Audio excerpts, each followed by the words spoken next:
Hello students, मैं करतार सिंह आप सबका इंग्लिश की क्लास में हार्दिक अभिनंदन करता हूं, स्वागत करता हूं। दोस्तों, हम लोगों ने पिछली क्लासेस में टेंस पढ़ लिए, कंडीशनल सेंटेंसेस पढ़ लिए और आज हम लोग एक्टिव वॉइस पैसिव वॉइस पे बात करेंगे। ये भी बहुत इंपॉर्टेंट टॉपिक है, हर एग्जाम में इसमें से क्वेश्चंस पूछे जाते हैं। तो जो वॉइस है ये क्या होता है, क्यों यूज होता है, कब यूज होता है, कब यूज नहीं होता, इसको कैसे एक्टिव से पैसिव में चेंज करते हैं, कैसे पैसिव से एक्टिव बनाए जाते हैं तो उन सब पे हम लोग आज बात करने वाले हैं। वॉइस, ये टॉपिक हमारे हिंदी लैंग्वेज में भी होता है, जिसको हम लोग हिंदी में वाच्य कहते हैं। वॉइस होता क्या है कि जब आप किसी सेंटेंस को बताते हैं तो उसमें जब आप बताना चाहते हैं कि भाई काम करने वाला, कर्ता, डूअर इंपॉर्टेंट है या कर्म यानी कि ऑब्जेक्ट जिस पर क्रिया का प्रभाव पड़ता है वो इंपॉर्टेंट है। इन दोनों में से आप किस तरह की बात करना चाहते हैं उस हिसाब से वॉइस के अलग अलग प्रकार हो जाते हैं। तो आप सबने पढ़ा होगा टॉपिक, और इतना तो आप जानते ही होंगे एटलीस्ट कि भाई वॉइस दो प्रकार के होते हैं। एक तो होता है एक्टिव वॉइस, जिसको हम शॉर्ट में एवी भी लिख सकते हैं। A stands for active, V for voice.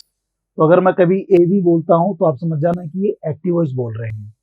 Active voice या एवी, इसमें देखो एक शब्द है एक्टिव। ये ना कई बार जो नाम रखे जाते हैं टॉपिक्स के, ये जानबूझ के रखे जाते हैं। ये जो पूरी जो टॉपिक है वो क्या बात कहना चाहता है उसको, उसका एक जस्ट निचोड़ के रूप में आपको हेडिंग दे दिया जाता है ताकि आप बात समझ जाएं। तो ऐसे ही ना एक्टिव वॉइस में भी इसकी परिभाषा छुपी हुई है, इसका अर्थ छुपा हुआ है। एक्टिव वॉइस में जो काम करने वाला होता है, डूअर, डू यानी करना, डूअर यानी करने वाला, काम करने वाला जो है वो प्रमुख होता है, वो एक्टिव होता है। कार्य करने वाला जिस वाक्य में एक्टिव हो, मेन हो, प्रमुख हो, उसको इंपॉर्टेंस दी जा रही हो, तो वो सेंटेंस एक्टिव वॉइस होते हैं।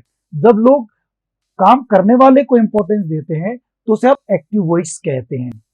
इसको टेक्निकली ग्रामेटिकल ऐसे भी समझ सकते हैं कि जिनमें काम करने वाले जो डूअर होते हैं, अगर वो वाक्य के शुरू में आते हो, वर्ब से पहले, अगर वो वर्ब से पहले आते हो, जैसे हम जो टेंस में पढ़ रहे थे, सब्जेक्ट वर्ब ऑब्जेक्ट, अगर सब्जेक्ट कर्ता वर्ब से पहले आता हो, वाक्य के शुरू में आता हो, जो शुरू में आ रहा है इसको मतलब उसको इंपॉर्टेंस मिल रही है, वो वर्ब से पहले आ रहा है।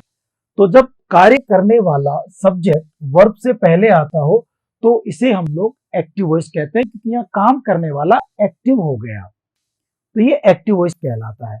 मैं आपको एग्जांपल देता हूं, वापस समझना। एक्टिव वॉइस में जो डूअर, जो काम करने वाला होता है, वो इंपॉर्टेंट होता है और उसको वाक्य के शुरू में लिखा जाता है वर्ब से पहले। जैसे कि एग्जांपल है, राहुल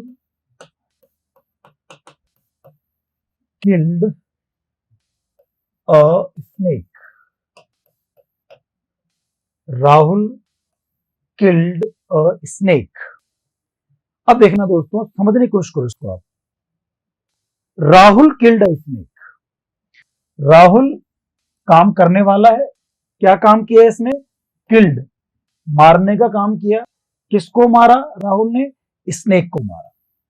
तो दोस्तों ये सब्जेक्ट है, काम करने वाला, डूअर है, जो वाक्य के शुरू में जहां सब्जेक्ट आता है उस जगह पे रखा जा रहा है। जिस जगह सब्जेक्ट होता है उस जगह डूअर आ गया है। तो वर्ब से पहले सब्जेक्ट है, वर्ब से पहले डूअर है, इसका मतलब ये एक्टिव वॉइस होगा। और इसमें देखना, जो इंपॉर्टेंस वाली बात है उसको समझने की कोशिश करते हैं।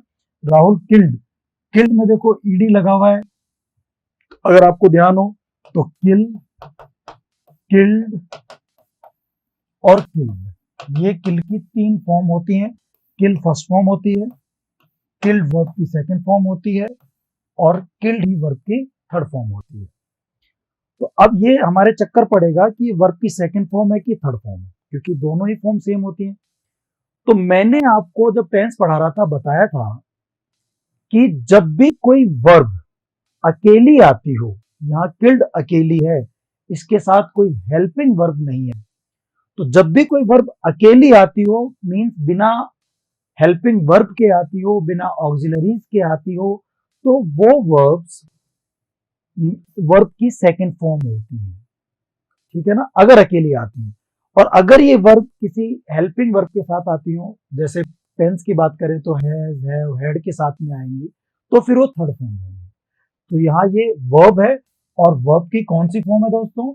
सेकंड फॉर्म है। राहुल ने मारा, मारने का काम किया, ये वर्ब हो गई, काम करने वाला राहुल। और मारने का प्रभाव किस पे पड़ा, का क्रिया का प्रभाव किस पे पड़ा? सांप के ऊपर पड़ा, तो ये आपका ऑब्जेक्ट हो गया।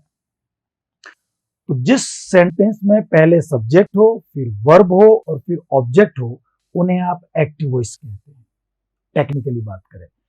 और एक थोड़ा सरल तरीके समझें तो देखना, मैंने बताया कि इसके नाम में एक्टिव है, तो जिन वाक्यों में कार्य करने वाला प्रमुख हो या कार्य करने वाला एक्टिव हो, तो उसे आप लोग एक्टिव वॉइस कहते हैं।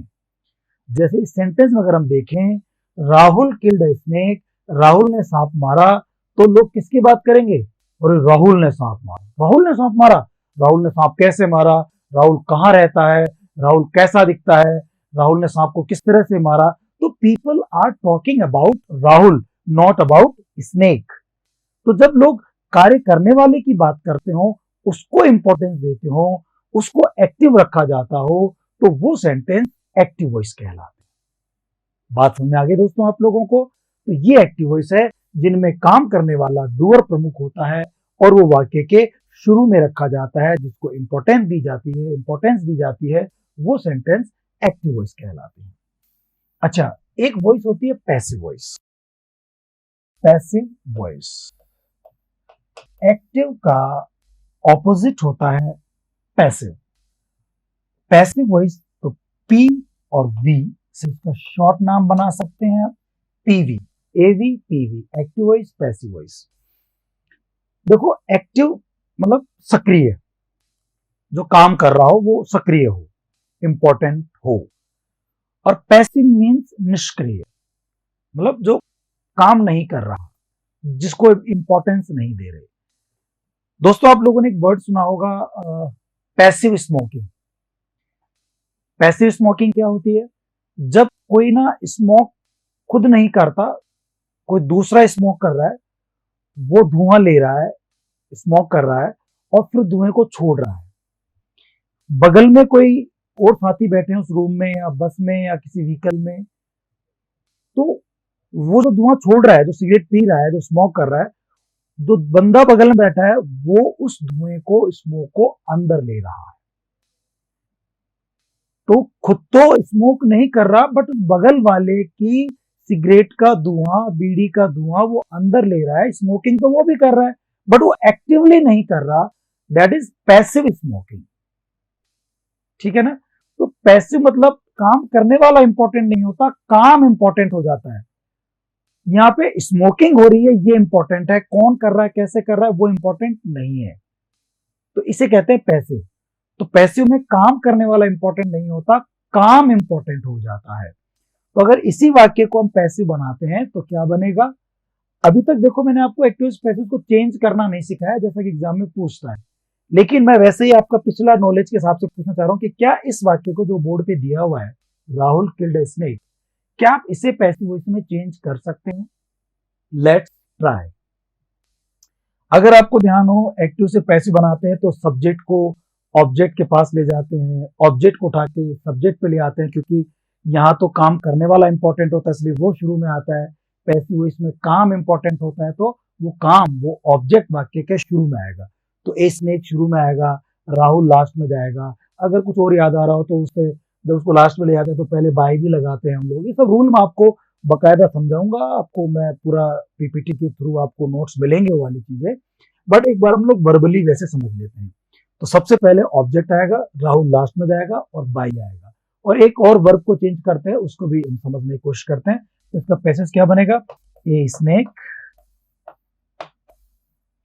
अगर आपको ध्यान हो तो किल्ड सेकंड फॉर्म के हिसाब से यहाँ पर वॉज आएगा।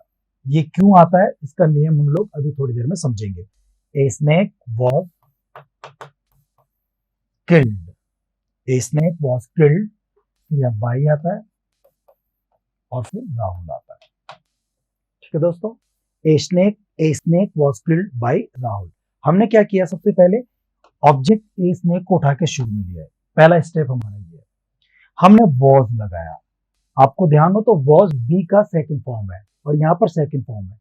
एक बहुत इंपॉर्टेंट रोल है कि पैसिव वॉइस में हेल्पिंग वर्ब में हमेशा हमेशा बी का रूप आता है। अगर यहाँ फर्स्ट फॉर्म होता है तो इज एम आर आ जाता है, यहाँ सेकंड फॉर्म होता है तो वॉज और आ जाता है, या थर्ड फॉर्म होता है तो बीन आ जाता है, हैड के साथ बीन आ जाता है। वो मैं आपको रूल के थ्रू समझाऊंगा अभी। तो ये दूसरा काम हो गया, हेल्पिंग वर्ब बी आ गई। पैसिव वॉइस में हमेशा वर्ब की थर्ड फॉर्म आती है, किल्ड। पैसिव वॉइस में हमेशा वर्ब की थर्ड फॉर्म आती है, वो हमने यहाँ लिख दी। ये तीसरा रूल, तीसरा स्टेप हो गया और इसको समझ भी सकते हैं। पहले में ऑब्जेक्ट लिया है, दूसरे में हेल्पिंग वर्ब बी का रूप लिख दिया, तीसरे नंबर पे वर्ब की थर्ड फॉर्म, 3 नंबर पे थर्ड फॉर्म, 3 नंबर पे थर्ड फॉर्म, ऐसे याद रख सकते हैं इसको आप। ए स्नेक वॉज किल्ड, फिर ये बाई आ गया। अच्छा, इस बाई के बारे में जब हम आगे पढ़ेंगे तो ये जो है ना, कई बार बाई नहीं भी आता है, कई बार तो बाई के बाद जो भी सब्जेक्ट होता है उसको ही हटा देते हैं। ये पैसिव वॉइस में एक ट्रेंड है, ये पैसिव वॉइस का एक यूज है, एक मजा है कि इसमें ना बाई प्लस सब्जेक्ट को लिखते ही नहीं, क्योंकि सब्जेक्ट वो इंपॉर्टेंट होता ही नहीं है, उसको तो हम पैसिव कर देते हैं। देखो समझे ना, काम करने वाला जो है एक्टिव था उसे हम पैसिव कर देते हैं, तो या तो उसको लास्ट में ले जाते हैं, सबसे आखिरी में पटक दिया ले जाकर के, उसको एक्टिव नहीं रहा पैसिव कर दिया। और इससे भी बुरा क्या होता है सब्जेक्ट के साथ में पैसिव में, कि ना उसको हम लोग हटा ही देते हैं। समझना, बहुत इंपॉर्टेंट बात है। उसको पैसिव कर देते हैं, लास्ट में पटक देते हैं, या तो फिर हम क्या करते हैं उसे ना हटा ही देते हैं। ये पैसिव वॉइस में जनरली बाई प्लस सब्जेक्ट को ऑब्जेक्ट जो बनाते हैं ये लास्ट में, इसको ना हटाने का ही कार्य कर देते हैं। अधिकतर तो लिखते ही नहीं है हम लोग, और लिखते भी है तो लास्ट में लिखते हैं, लास्ट में पटक देते हैं। ये पैसिव वॉइस का मजा है। इस सब्जेक्ट उठा के आप लास्ट में ले आए, ये 5 स्टेप हो गए। तो जिन लोगों को एक्टिव वॉइस पैसिव चेंज करने में दिक्कत आती है ना, उनके लिए बहुत बढ़िया एक सरल स्टेप है कि जब आप पैसिव बनाएंगे तो 5 स्टेप में काम करना। आप याद रखें, हमें 5 स्टेप लेनी है। जब तक आप 5 स्टेप ना कर लें, उनके बारे में ना सोच लें, तब तक आपका पैसिव वॉइस ढंग से नहीं हो पाएगा। अगर 5 स्टेप को दिमाग में डाल लें तो आपका एक्टिव से पैसिव बनाना आसान हो जाएगा। तैयार हैं आप लोग समझने के लिए? खत्म करें समस्या को आज। देखिए क्या है, सबसे पहले क्या किया हमने, ई स्नेक को उठा के शुरू कर लिया, फिर दूसरे नंबर पे बी का रूप लिया है। पैसिव वॉइस में हमेशा हेल्पिंग वर्ब में बी का रूप ही आता है। फिर हमने थर्ड फॉर्म कर दी, फिर हम बाई ले आए, और फिर लास्ट में सब्जेक्ट को उठा के लास्ट में ले गए। देखो, सब ऑब्जेक्ट को शुरू में ले आए, सब्जेक्ट को लास्ट में ले गए। उससे पहले क्या लगा दिया, बाई। हालांकि कई बार बाई नहीं भी आता है, वो भी नहीं आता, वो बात की बात है। पहले एक बार तो मेन कॉन्सेप्ट समझे। और थर्ड फॉर्म हमेशा आती है पैसिव वॉइस में, और ये बी का रूप आता है। अब इनके कुछ रूल भी होते होंगे, उन रूल्स को हम समझने की कोशिश करते हैं। दोस्तों, पहले उससे हम आगे बढ़े उससे पहले मैं क्वेश्चन पूछना चाहूंगा।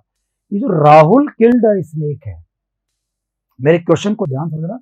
Rahul killed a snake, what type of sentence is this? Rahul killed a snake, ये किस प्रकार का सेंटेंस है? मैं क्लास में भी कई बार ये क्वेश्चन पूछता हूं, तो इस क्वेश्चन का जवाब अलग अलग स्टूडेंट अलग अलग दे देते हैं, जबकि देखो सही उत्तर एक ही होता है, अलग अलग नहीं हो सकते। राहुल किल्ड अ स्नेक किस प्रकार का सेंटेंस है? मेरे पूछने का मतलब है कि सेंटेंस का टाइप क्या है। अब सेंटेंस के टाइप भी ना कई प्रकार के होते हैं, 3 प्रकार से सेंटेंस को बांटा जाता है। तो मैं उन तीनों अलग अलग तरीकों की पास जाने की बजाय ना, मैं डायरेक्ट आपसे क्वेश्चन पूछ लेता हूं कि ये जैसे जब आप एक्टिव से पैसिव बनाते हैं, डायरेक्ट से इनडायरेक्ट चेंज करते हैं, तो अलग अलग प्रकार के सेंटेंस के अलग अलग रूल होते हैं। कुछ सेंटेंस होते हैं इंटरोगेटिव, जिनमें क्वेश्चन पूछे जाते हैं, लास्ट में क्वेश्चन मार्क होता है, और सब्जेक्ट से पहले हेल्पिंग वर्ब होती है, उनको इंटरोगेटिव कहते हैं। कुछ होते हैं इम्परेटिव सेंटेंस, आदेश देने वाले सेंटेंस, जिनमें आदेश, प्रार्थना, सलाह होती है, वो वर्ब की फर्स्ट फॉर्म से शुरू होते हैं। और कुछ सेंटेंस ये होते हैं जो आप देख रहे हैं। अब राहुल किल्ड अ स्नेक को पकड़ें, और मुझे ये बताएं, राहुल किल्ड ए स्नेक में सबसे पहले क्या दिख रहा है इसमें आपको? सबसे पहले राहुल ये काम करने वाला है। और इस सेंटेंस के सबसे लास्ट में क्या दिख रहा है आप लोगों को? अब ना यहाँ बच्चे जवाब देते हैं मुझे कि साहब इसमें ए स्नेक दिख रहा है, ऑब्जेक्ट दिख रहा है। नहीं, ऑब्जेक्ट के बाद भी देखिए यहाँ फुल स्टॉप है। क्या है दोस्तों? Full stop.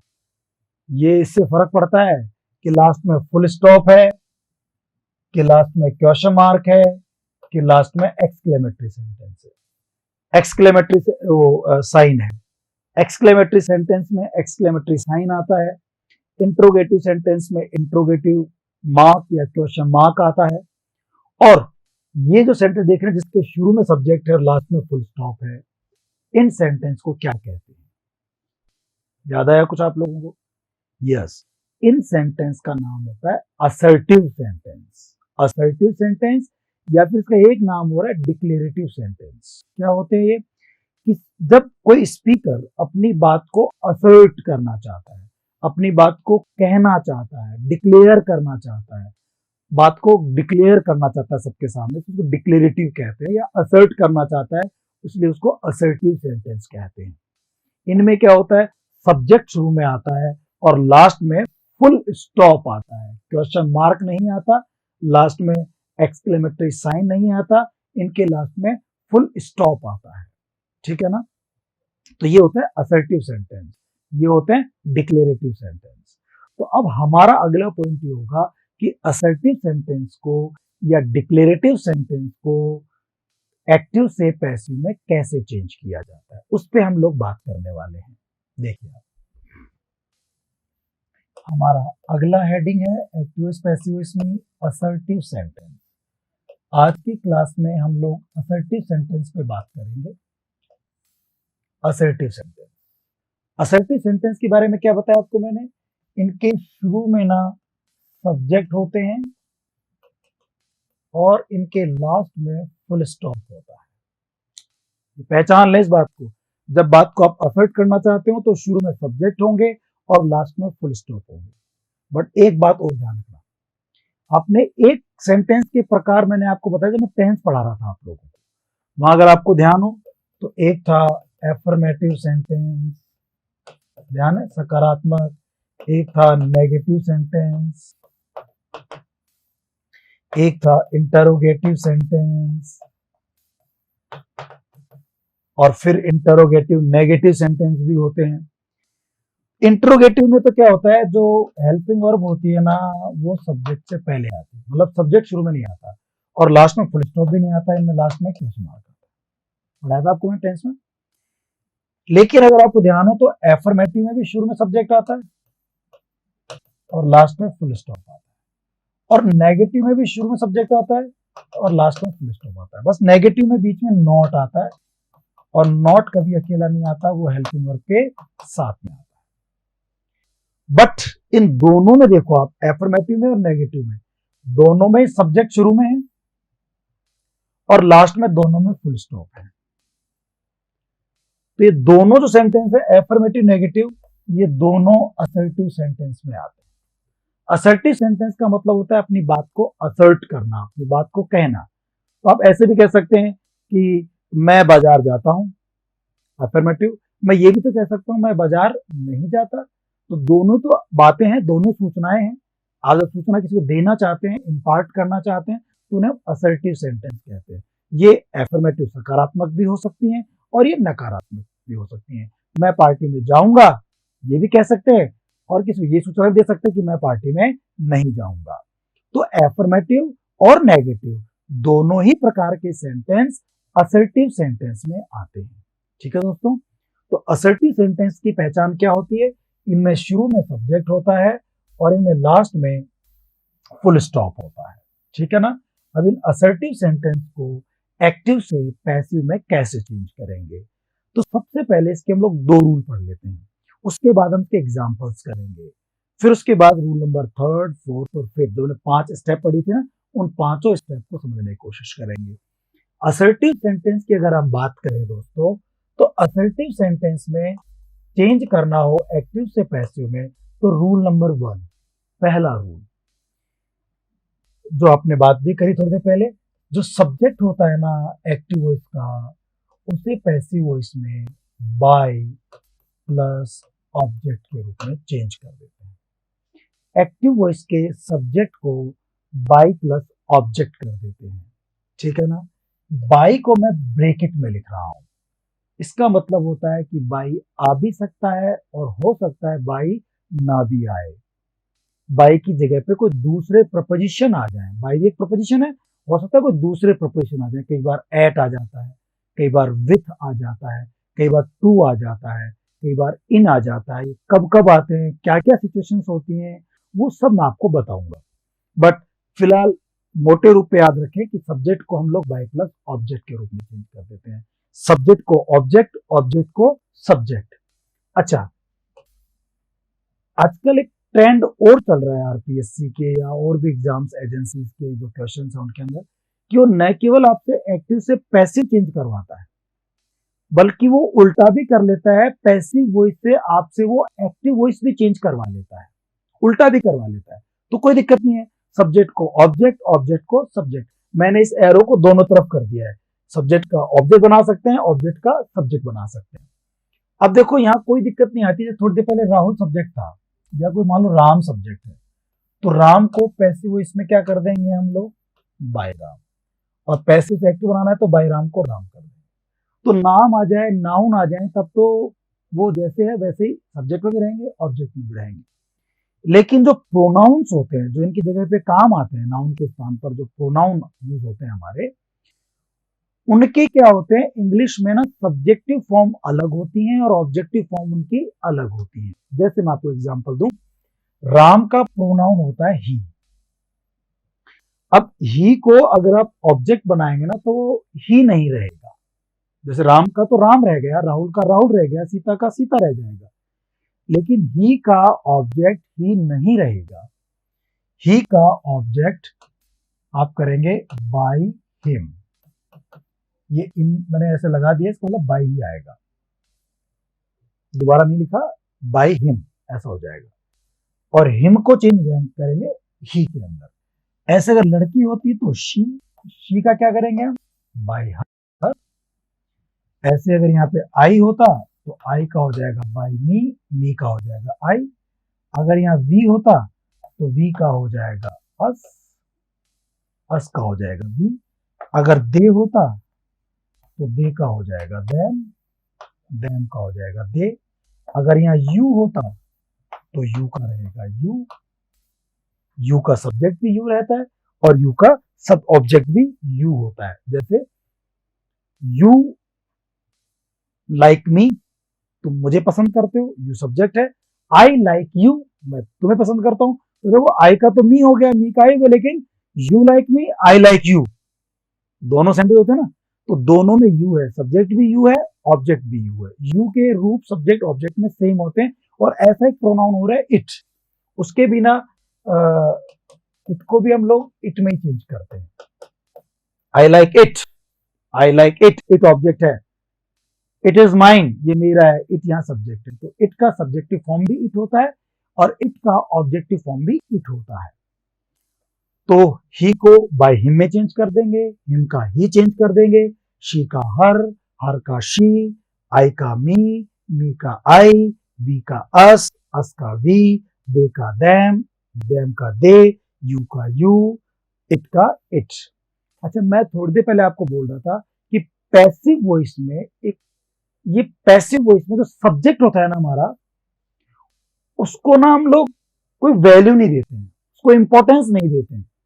तो हम क्या करते हैं, या तो उसको सेंटेंस के लास्ट में लिख देते हैं और उसको इस फॉर्म में करते हैं, नाउन को तो नाउन रखते हैं, बाकी को और प्रोनाउन है तो उनकी फॉर्म चेंज कर देते हैं, या तो ये करते हैं। या फिर पैसिव वॉइस में काम हो रहा है उसको हटा ही देते हैं, पैसिव बना देते हैं, उसको हटा ही देते हैं। तो कई बार आप देखना वी का बाई अस नहीं करता, उसको हटा देता है। तो परेशान मत होना, क्योंकि उसको पैसिव बना दिया, उसने निष्क्रिय बना दिया, उसको खत्म कर दिया, उसकी वैल्यू खत्म कर दी। तो वी का बाई अस, दे का बाई देम, इनको कई बार नहीं लिखते हैं। आई का बी बाई मी भी कई बार नहीं लिखते हैं। तो उनसे परेशान मत होना, ये ट्रेंड है पैसिव वॉइस पे। पैसिव वॉइस का मतलब ये होता है कि आपने जो है सब्जेक्ट को इंपॉर्टेंस नहीं देनी है। तो पहला रूल तो ये हो गया कि हम सब्जेक्ट को ऑब्जेक्ट में चेंज कर देते हैं। फिर आगे देखिए आप रूल नंबर 2, पैसिव वॉइस में हमेशा बी प्लस वर्ब की थर्ड फॉर्म का यूज होता है। मेरी बात ध्यान से सुन लेना भी आप, ये ना पैसिव वॉइस का सबसे इंपॉर्टेंट रूल है।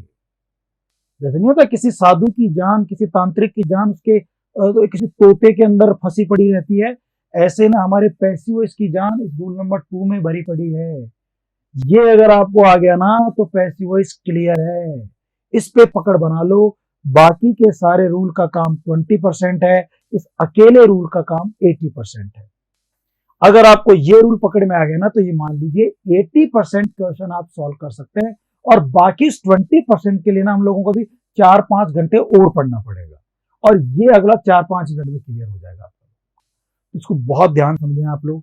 पैसिव वॉइस में हमेशा हमेशा बी प्लस वर्ब की थर्ड फॉर्म का प्रयोग होता है। तो ये तो आप जानते थे कि साहब थर्ड फॉर्म आती है, जो पैसिव वॉइस की मेन वर्ब होती है ना वो थर्ड फॉर्म होती है। पैसिव वॉइस में हमेशा वर्ब की थर्ड फॉर्म आती है। ये बी क्या चीज है, ये उससे भी ज्यादा इंपॉर्टेंट है। मेन वर्ब में थर्ड फॉर्म आएगी, लेकिन जो हेल्पिंग वर्ब होगी ना हमारी, वो बी का रूप आएगा। हेल्पिंग वर्ब में बी का रूप आएगा। और आपको अगर ध्यान हो तो बी का फर्स्ट फॉर्म क्या होता है, खूब याद करवाया आपको मैंने। बी का फर्स्ट फॉर्म क्या होता है दोस्तों? बी का first form is, am, are. B का सेकंड फॉर्म क्या होता है दोस्तों? बी का सेकंड फॉर्म होता है वॉज या वर। बी का थर्ड फॉर्म क्या होता है दोस्तों? बी का थर्ड फॉर्म होता है बीन। आप ना इस बात को पकड़ लो, बस खेल खत्म। पैसिव वॉइस की जान आपकी मुट्ठी में आ जाएगी, का पूरा कॉन्सेप्ट आपके दिमाग में सेट हो जाएगा। तो तैयार हो जाइए आप समझने के लिए चीज को। पैसिव वॉइस में हमेशा बी प्लस वर्ब की थर्ड फॉर्म का प्रयोग करते हैं। हेल्पिंग वर्ब में बी का रूप और मेन वर्ब में थर्ड फॉर्म, ठीक है ना। हेल्पिंग वर्ब पे बी का रूप, बी के रूप क्या होते हैं? फर्स्ट फॉर्म इजेमार होता है, सेकंड फॉर्म वॉज वर होता है, थर्ड फॉर्म क्या होता है इसका? बीइंग होता है। आईएनजी लगाना हो तो बीइंग हो जाएगा, और मूल रूप उसका बी होता है खुद। तो ये be, being, be, being, been, is am are, was were, बस पूरी पैसिव वॉइस की कहानी इसी में भरी पड़ी है। तो हेल्पिंग वर्ब में बी का रूप और थर्ड फॉर्म। अब देखो कुछ भी आ जाए active voice sentence, passive voice में तो हमेशा बी प्लस थर्ड फॉर्म आएगा। जैसे मैं आपको समझाऊं, देखना, अगर एक्टिव वॉइस में टेंस वाइज बात करें, रटने की जरूरत नहीं है, लेकिन हाँ थोड़ा पढ़ाई करते रहोगे तो आपको थोड़ा अच्छा लगता है कॉन्सेप्ट समझने में। अब मैंने आपको टेंस पढ़ाए थे, तो टेंस अगर आपको आते हैं तो पैसिव वॉइस समझने में आपको बहुत ज्यादा आसानी हो जाएगी। नहीं आते हैं तो तकलीफ होगी। इसलिए मैं तो कहना चाहूंगा कि अगर आप एक्टिव वॉइस पैसिव वॉइस के इस वीडियो को देख रहे हैं, इसको आप पढ़ रहे हैं, और आपको लगता है कि मुझे पैसिव वॉइस समझना है, तो प्लीज एक बार आप टेंसेस को दोबारा से पढ़ लें। खासकर उसके जो मैंने स्ट्रक्चर्स बताए थे ना आपको, कि प्रेजेंट सिंपल में वर्ब की फर्स्ट फॉर्म या फर्स्ट फॉर्म एसोरियस आता है, पास्ट सिंपल में सेकंड फॉर्म आती है, प्रेजेंट कंटिन्यूअस में इज एम आर आईएनजी आता है, पास्ट कंटिन्यूअस में वॉज वर आईएनजी आता है, जो परफेक्ट टेंस होते हैं उनमें has have, has, will have, shall have, had, इन सब वर्ब के बाद वर्ब की थर्ड फॉर्म का यूज होता है। तो इन स्ट्रक्चर्स को अगर आप एक बार याद कर लेंगे तो ज्यादा आसान आपके समझने के लिए हो जाएगा। तो कुछ नहीं है दिक्कत, बस आपको पता होना चाहिए एक्टिव वॉइस में कोई सा भी टेंस आ जाए, पैसिव वॉइस में हमेशा बी प्लस थर्ड फॉर्म आएगा। थर्ड फॉर्म तो आएगा, जो बी का रूप आएगा ना, ये एक्टिव वॉइस में कौन सी वर्ब दी है, एक्टिव वॉइस में कौन सी वर्ब दी है एक्टिव वॉइस में, उसके अकॉर्डिंग आएगा। जैसे मान लो प्रेजेंट सिंपल टेंस है, पहला टेंस का क्वेश्चन आ जाए प्रेजेंट सिंपल। अब आप सब जानते हैं प्रेजेंट सिंपल में सब्जेक्ट के बाद में या तो वर्ब की फर्स्ट फॉर्म आती है, या वर्ब की फर्स्ट फॉर्म में एस और ईएस आता है। इसी के अगर आप नेगेटिव बनाते हैं तो उनमें डू और डज प्लस नॉट आता है। ये हमारा एक्टिव वॉइस का पहला टेंस होता है प्रेजेंट सिंपल। कुछ भी आ जाए एक्टिव वॉइस में। पैसिव वॉइस में तो हमेशा क्या आना है, बी प्लस वर्ब की थर्ड फॉर्म। अब यहां जो वर्ब दे रखी होगी आपको, यहां जो वर्ब दे रखी है उसी के अकॉर्डिंग पैसिव वॉइस की बी का रूप आएगा। अगर यहाँ फर्स्ट फॉर्म दी है तो बी का first form is am are आ जाएगा। अगर यहाँ सेकंड फॉर्म दी है तो बी का सेकंड फॉर्म वॉज वर आ जाएगा। अगर यहाँ थर्ड फॉर्म दी है तो बी का थर्ड फॉर्म बीन आ जाएगा। तो यहाँ फर्स्ट फॉर्म दी है हमारे को, तो बी का फर्स्ट फॉर्म क्या हो जाएगा, इज एम आर और वर्ब की third form. Do does not आ जाए तो is am are not plus third form आ जाएगा। ठीक है ना, ये पहला हो गया। अगर सेकंड फॉर्म दे दे, पास्ट सिंपल सेकंड फॉर्म आती है, या हेल्पिंग वर्ब में डिड का यूज करते हैं, कोई दिक्कत नहीं है। एक्टिव वॉइस की जैसी वर्ब है ना उसी को देख करके पैसिव वॉइस की बी का रूप कर दो। फर्स्ट फॉर्म है इज एम आर कर दो, सेकंड फॉर्म है वॉज वर कर दो, तो वॉज वर आ जाएगा।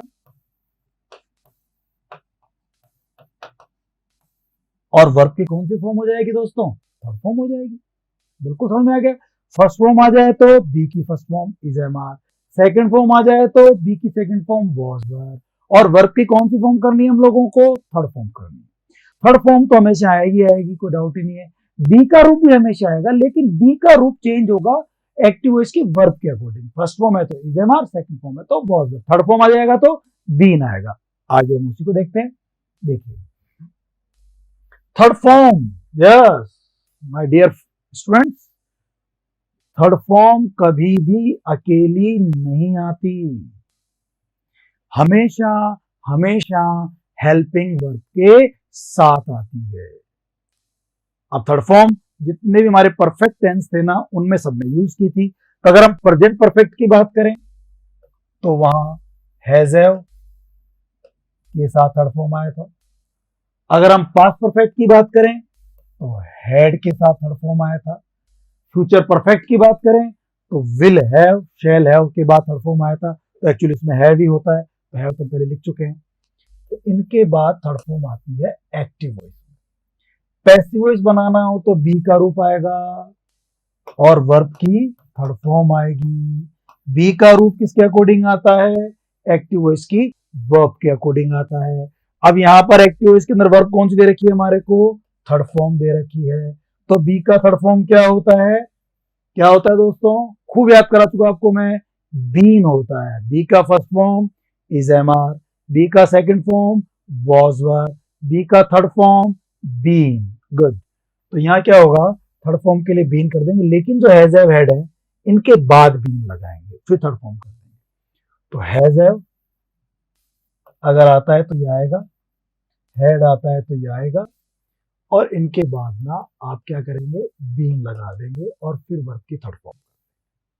वापस समझना, फर्स्ट फॉर्म आ जाए तो is am are third form, second form आ जाए तो वॉज वर थर्ड फॉर्म, और हैज हैव के साथ थर्ड फॉर्म आ जाए तो has have been third form, had के साथ थर्ड फॉर्म आ जाए तो हैड बीन थर्ड फॉर्म। बिल्कुल क्लियर, ठीक है ना, बहुत इजी है। अब आ जाइए आप प्रेजेंट कंटिन्यूअस, उसमें आता है इज एम आर और वर्ब की फर्स्ट फॉर्म में आईएनजी। पास्ट कंटिन्यूअस की बात करें तो वॉज वर, और दोनों में ही वर्ब की फर्स्ट फॉर्म में आईएनजी आता है। एक साथ दोनों टेंस कवर हो जाएंगे हमारे। इज एम आर के साथ फर्स्ट फॉर्म आईएनजी आता है, वॉज वर के साथ वर्ब की फर्स्ट फॉर्म में आईएनजी आता है। अब इसको बनाना है पैसिव वॉइस में। पैसिव वॉइस में तो हमेशा पता है आपको, बी आता है और वर्ब की थर्ड फॉर्म आती है, बी प्लस वर्ब की थर्ड फॉर्म आती है। लेकिन यहां एक चक्कर पड़ेगा आप लोगों के दोस्तों, यहां हमारे पास क्या है, बी की फॉर्म पहले से ही दी हुई है। ये इज एम आर बी की रूप तो होता है और वॉज वर बी का रूप भी होता है। तो अगर ये आपको दे रखा हो पहले से तो घबराओ मत, परेशान मत हो, बी के रूप है। पैसिव इसमें बी इंपॉर्टेंट होता है, इसको रहने दो, बी को रखो, काम आएगा, इसको हटाओ मत, छेड़ो मत। इज एम आर है तो इज एम आर रह जाएगा। हाँ ये जरूर है कि वो सब्जेक्ट के हिसाब से, मान लो यहाँ इज है तो यहाँ आर हो जाए पैसिव वॉइस में, क्योंकि सब्जेक्ट ऑब्जेक्ट चेंज होते हैं ना, वो यहाँ सब्जेक्ट रहता है उसके अकॉर्डिंग वर्ब आएगी, पैसिव वॉइस में ऑब्जेक्ट आ जाएगा। तो यहाँ पे मान लो राम इज, और वहां हमारा ऑब्जेक्ट था कोई मैंगोज या काइट्स कुछ भी, तो वो प्लूरल है तो आर भी हो सकता है, तो वो थोड़ा चेंज हो सकता है। बाकी इजेमार है तो इजेमार ही रहेगा, इसका आर भले ही हो जाए। और वॉजवर है तो वॉजवर रहेगा, उनको रखो, चेंज मत करो, उनको रहने दो। अब क्या है, फर्स्ट फॉर्म में आईएनजी है, लेकिन आपको मैंने बताया कि पैसिव वॉइस में हमेशा वर्ब की कौन सी फॉर्म आती है, पैसिव वॉइस में हमेशा वर्ब की थर्ड फॉर्म आती है। अब यहां पर आईएनजी दे रखा है। अब एक और बात को समझने की कोशिश करें, एक्टिव से पैसिव बनाना या पैसिव से एक्टिव बनाना। एक्चुअली ये जो बात आती है, ये आती है, हमारे टॉपिक होता है ट्रांसफॉर्मेशन, ये उसके अंडर में आती है। देखा जाए तो ट्रांसफॉर्मेशन क्या होता है कि एक सेंटेंस का रूप दूसरे तरह के सेंटेंस में चेंज कर दो, रूप बदल जाएगा, उसका मूल अर्थ नहीं बदलेगा, भावार्थ वही रहेगा, मूल अर्थ वही रहेगा। तो एक्टिव में वही बात होती है, Rahul killed a snake, Rahul ने सांप मारा।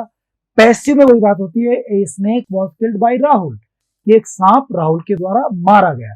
बात तो दोनों की एक ही है, राहुल ने सांप मारा या सांप राहुल के द्वारा मारा गया, बात तो वही है ना। तो एक्टिव से पैसिव बनाओ, पैसिव से एक्टिव बनाओ, बात वही रहनी चाहिए, मूल अर्थ वही रहना चाहिए। तो मेरा कहने का मतलब है कि अगर यहाँ आईएनजी है, काम चल रहा है, तो पैसिव वॉइस में भी काम चल रहा होना चाहिए। यहां अगर आईएनजी है तो वहां पर भी आईएनजी तो आएगा, लेकिन पैसिव वॉइस में तो आती है थर्ड फॉर्म, और थर्ड फॉर्म में कभी आईएनजी नहीं लगता। थर्ड फॉर्म में आईएनजी नहीं लगा सकते, थर्ड फॉर्म तो हमेशा फर्स्ट फॉर्म में ही लगता है, ये भी एक रूल है। क्योंकि जिरंड या प्रेजेंट पार्टिसिपल में आईएनजी होते हैं, और आईएनजी हमेशा वर्ब की फर्स्ट फॉर्म में लग करके ही बनते हैं। तो अब चक्कर पड़ गया।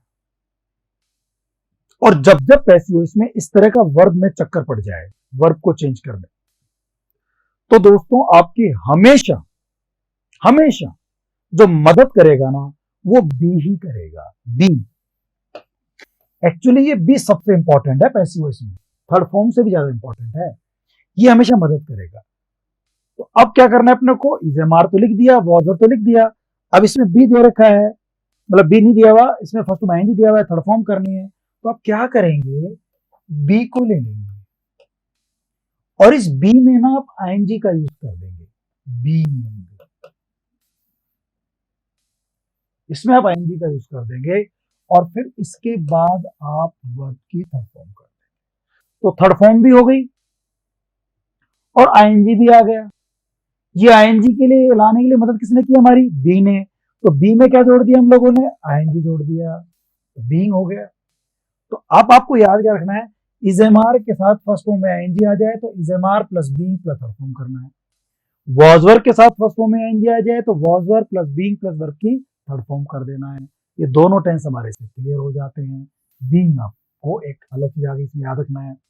अच्छा, ऐसे देखना, जैसे टेंस हो गए लगभग लगभग सारे, प्रेजेंट सिंपल वर्ब की first form, past simple verb की second form, is am are present continuous, was were past continuous, has have present perfect, had जो है वो पास्ट परफेक्ट, और प्रेजेंट परफेक्ट कंटीन्यूअस में हैज हैव ही आता है, और पास्ट परफेक्ट कंटीन्यूअस में हैज हैव ही आता है।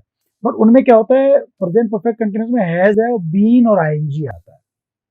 तो फिर पैसिव बनाओगे तो आईएनजी वाला बीइंग करोगे, has have been being, had been being, तो ना इट साउंड्स ऑकवर्ड, सुनने में थोड़ा सा अजीब लगता है। तो इसलिए ये कहा स्कॉलर्स, इंग्लिश स्कॉलर्स ने कि यार ना भाई, टेक्निकली तो चेंज कर सकते हैं आप प्रेजेंट परफेक्ट कंटीन्यूअस का पैसिव, पास्ट परफेक्ट कंटीन्यूअस का पैसिव, लेकिन जनरली वो यूज करते नहीं है। ये इसको एक्टिव वॉइस में ज्यादा कह के काम चला लेते हैं हम लोग, पैसिव में चेंज करने की जरूरत पड़ती नहीं है, तो ज्यादा क्वेश्चन एग्जाम में पूछता भी नहीं है इनको, तो इसलिए हम उनको यहाँ पढ़ भी नहीं रहे। बन सकते हैं टेक्निकली, हैज बीन बीइंग ऐसा हो जाएगा, फिर थर्ड फॉर्म आ जाएगी, लेकिन हम लोग जनरली यूज नहीं करते, इसलिए इसको यहाँ हम लोग पढ़ नहीं रहे हैं। हाँ, तो वो प्रेजेंट परफेक्ट कंटीन्यूअस और पास्ट परफेक्ट कंटीन्यूअस को अगर हम छोड़ दें तो दोनों टेंस हो गए प्रेजेंट और पास्ट। फ्यूचर टेंस की अगर हम बात करें तो मैंने बताया था कि हर फ्यूचर टेंस में हिंदी में गागेगी आता है, और इंग्लिश बनाते हैं तो हर टेंस के स्ट्रक्चर में शैल विल का यूज होता है, और आपको अगर ध्यान हो तो शैल विल मॉडल्स भी होते हैं। तो पैसिव वॉइस में, एक्टिव वॉइस में अगर मॉडल्स आ जाए, शैल विल आ जाए, कैन कुड आ जाए, मे माइट आ जाए, कोई से मॉडल आ जाए, तो एक बहुत बड़ा रूल है जो मैंने आपको टेंस के बाद कुछ इंपॉर्टेंट रूल्स पढ़ाए थे, उसमें एक बहुत इंपॉर्टेंट रूल था कि मॉडल्स के बाद हमेशा हमेशा वर्ब की कौन सी फॉर्म आती है, याद कीजिए। यस, हमेशा बेयर इन्फिनेटिव मतलब वर्ब की फर्स्ट फॉर्म का यूज करते हैं। अच्छा, केवल फर्स्ट फॉर्म करते हैं, ना उसमें एस लगाते हैं, ना उसमें ईएस लगाते हैं, ना उसमें आईएनजी लगाते हैं, ना उसका सेकंड फॉर्म करते हैं, ना उसका थर्ड फॉर्म करते हैं। केवल और केवल फर्स्ट फॉर्म आती है, उसमें कोई भी कुछ लगाते नहीं है। तो केवल फर्स्ट फॉर्म मतलब बेयर इन्फिनेटिव आता है। तो मॉडल्स के बाद वर्ब की फर्स्ट फॉर्म आती है। इसका अगर मुझे पैसिव वॉइस बनाना हो तो बना सकते हैं। मॉडल्स जो है वो तो रहेंगे, मतलब कैन अगर है तो कैन रहेगा, विल है तो विल रहेगा, शैल है तो शैल रहेगा। केवल ना कैन का कुड कर देते हैं, वो एक्टिव वॉइस पैसिव वॉइस में नहीं होता, वो डायरेक्ट में होता है। तो यहाँ तो मॉडल जो होगा कैन तो कैन रहेगा, मे है तो मे रहेगा, विल है तो विल रहेगा। Modal plus be plus verb की थर्ड फॉर्म। अब देखो, मॉडल्स के बाद हमेशा फर्स्ट फॉर्म आती है, लेकिन करनी हमें थर्ड फॉर्म है। फिर काटी फंस गई, तो इस काटी को फंसाने से बचाने के लिए हमने बीच में जो हमारा मूल चीज है, जो सबसे इंपॉर्टेंट चीज है बी, उसको हमने बीच में लिख दिया। तो मॉडल्स के बाद फर्स्ट फॉर्म हो तो पैसिव वॉइस में मॉडल्स के बाद बी लगा के third form. I mean to say, अगर हम ये कहना चाहें कि आई कैन स्पीक इंग्लिश, तो English can be spoken, can speak, can be spoken, can write, can be written. तो can be third form written, spoken, ऐसे आ जाएगा। तो ये हमारी जो वर्ब्स हैं उनको ऐसे चेंज करेंगे। एक और देखा होगा आप लोगों ने, टू के बाद फर्स्ट फॉर्म आता है कई बार। I want to go, he decided to leave the class. तो वर्ब टू के बाद फर्स्ट फॉर्म हो और पैसिव बनाना हो तो टू के बाद थर्ड फॉर्म तो डायरेक्ट आ नहीं सकता, two plus infinitive first form में आनी चाहिए। और पैसिव वॉइस में हमेशा थर्ड फॉर्म आता है और बी का रूप आता है। तो दोनों चीजों को अगर टू के साथ लिख दें तो हमारा काम सेट हो जाएगा। या ऐसा समझ लो कि टू के बाद थर्ड फॉर्म लगाना है, लगा नहीं सकते, कांटे फिर फंस गई, मदद करने के लिए कौन आएगा आपके पास? बिल्कुल बी आएगा हीरो बन करके, वो आपकी मदद करेगा और चला जाएगा। क्या करेगा वो? टू के साथ बी लगा देंगे और वर्ब की थर्ड फॉर्म कर देंगे। टू प्लस फर्स्ट फॉर्म दिया हो तो पैसिव में to plus be plus verb की थर्ड फॉर्म कर देंगे। तो ये हमारे टेंस के रूल हो गए। क्या क्या पढ़ा हम लोगों ने? अगर फर्स्ट फॉर्म दे रखा हो, डूडल्स दे रखा हो तो is am are third form कर देंगे। सेकंड फॉर्म दे रखी है तो वॉज वर थर्ड फॉर्म कर देंगे। और हैज हैव के बाद थर्ड फॉर्म दे रखा हो तो has have been third form कर देंगे। हेड के बाद थर्ड फॉर्म दे रखा हो तो हैड बीन थर्ड फॉर्म कर देंगे। इज एम आर के बाद आईएनजी दे रखा हो तो is am are plus being plus third form कर देंगे। वॉज वर के बाद आईएनजी दे रखा हो तो was were plus being plus third form कर देंगे।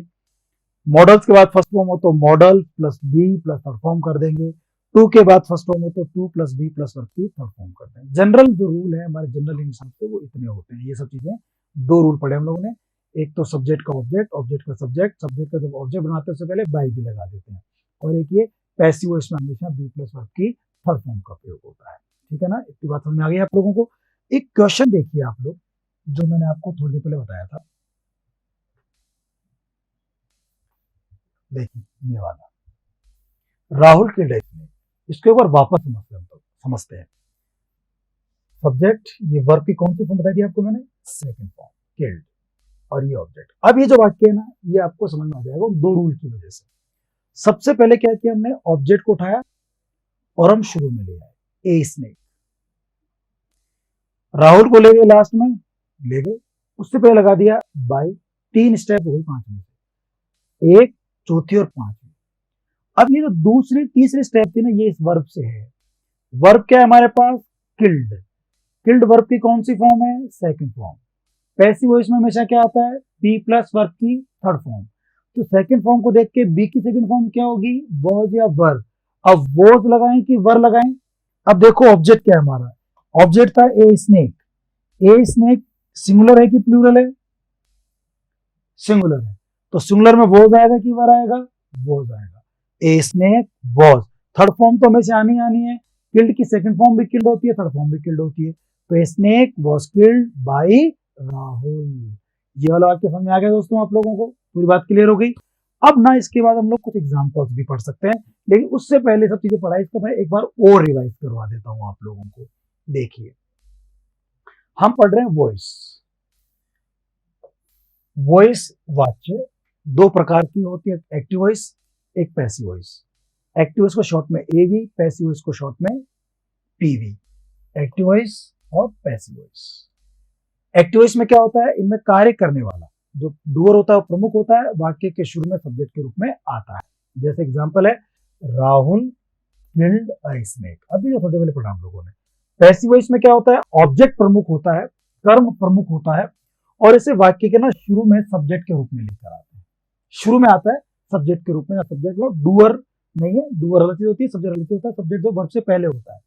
तो यहां पर क्या होगा, ऑब्जेक्ट वर्ब से पहले आ जाएगा और सब्जेक्ट के रूप में काम करेगा, ये पैसिव वॉइस कहलाता है। जैसे ए स्नेक जो ऑब्जेक्ट था वो वाक्य के शुरू में आ गया, सेकंड फॉर्म थी तो वॉज कर दिया, थर्ड फॉर्म कर दी, बाई लगा दिया, राहुल आ गया पहली स्टेप, दूसरी स्टेप वॉज, किल्ड तीसरी स्टेप, बाई चौथी स्टेप, और ये पांचवी स्टेप। क्लियर हो गया यहाँ तक बात आप लोगों को? ओके, अब इसके बाद आगे चलते हैं। देखो ये हमारा रूल नंबर 1 हो गया जो मैं थोड़ी देर पहले पढ़ा रहा था आप लोगों को। ये रूल नंबर 1।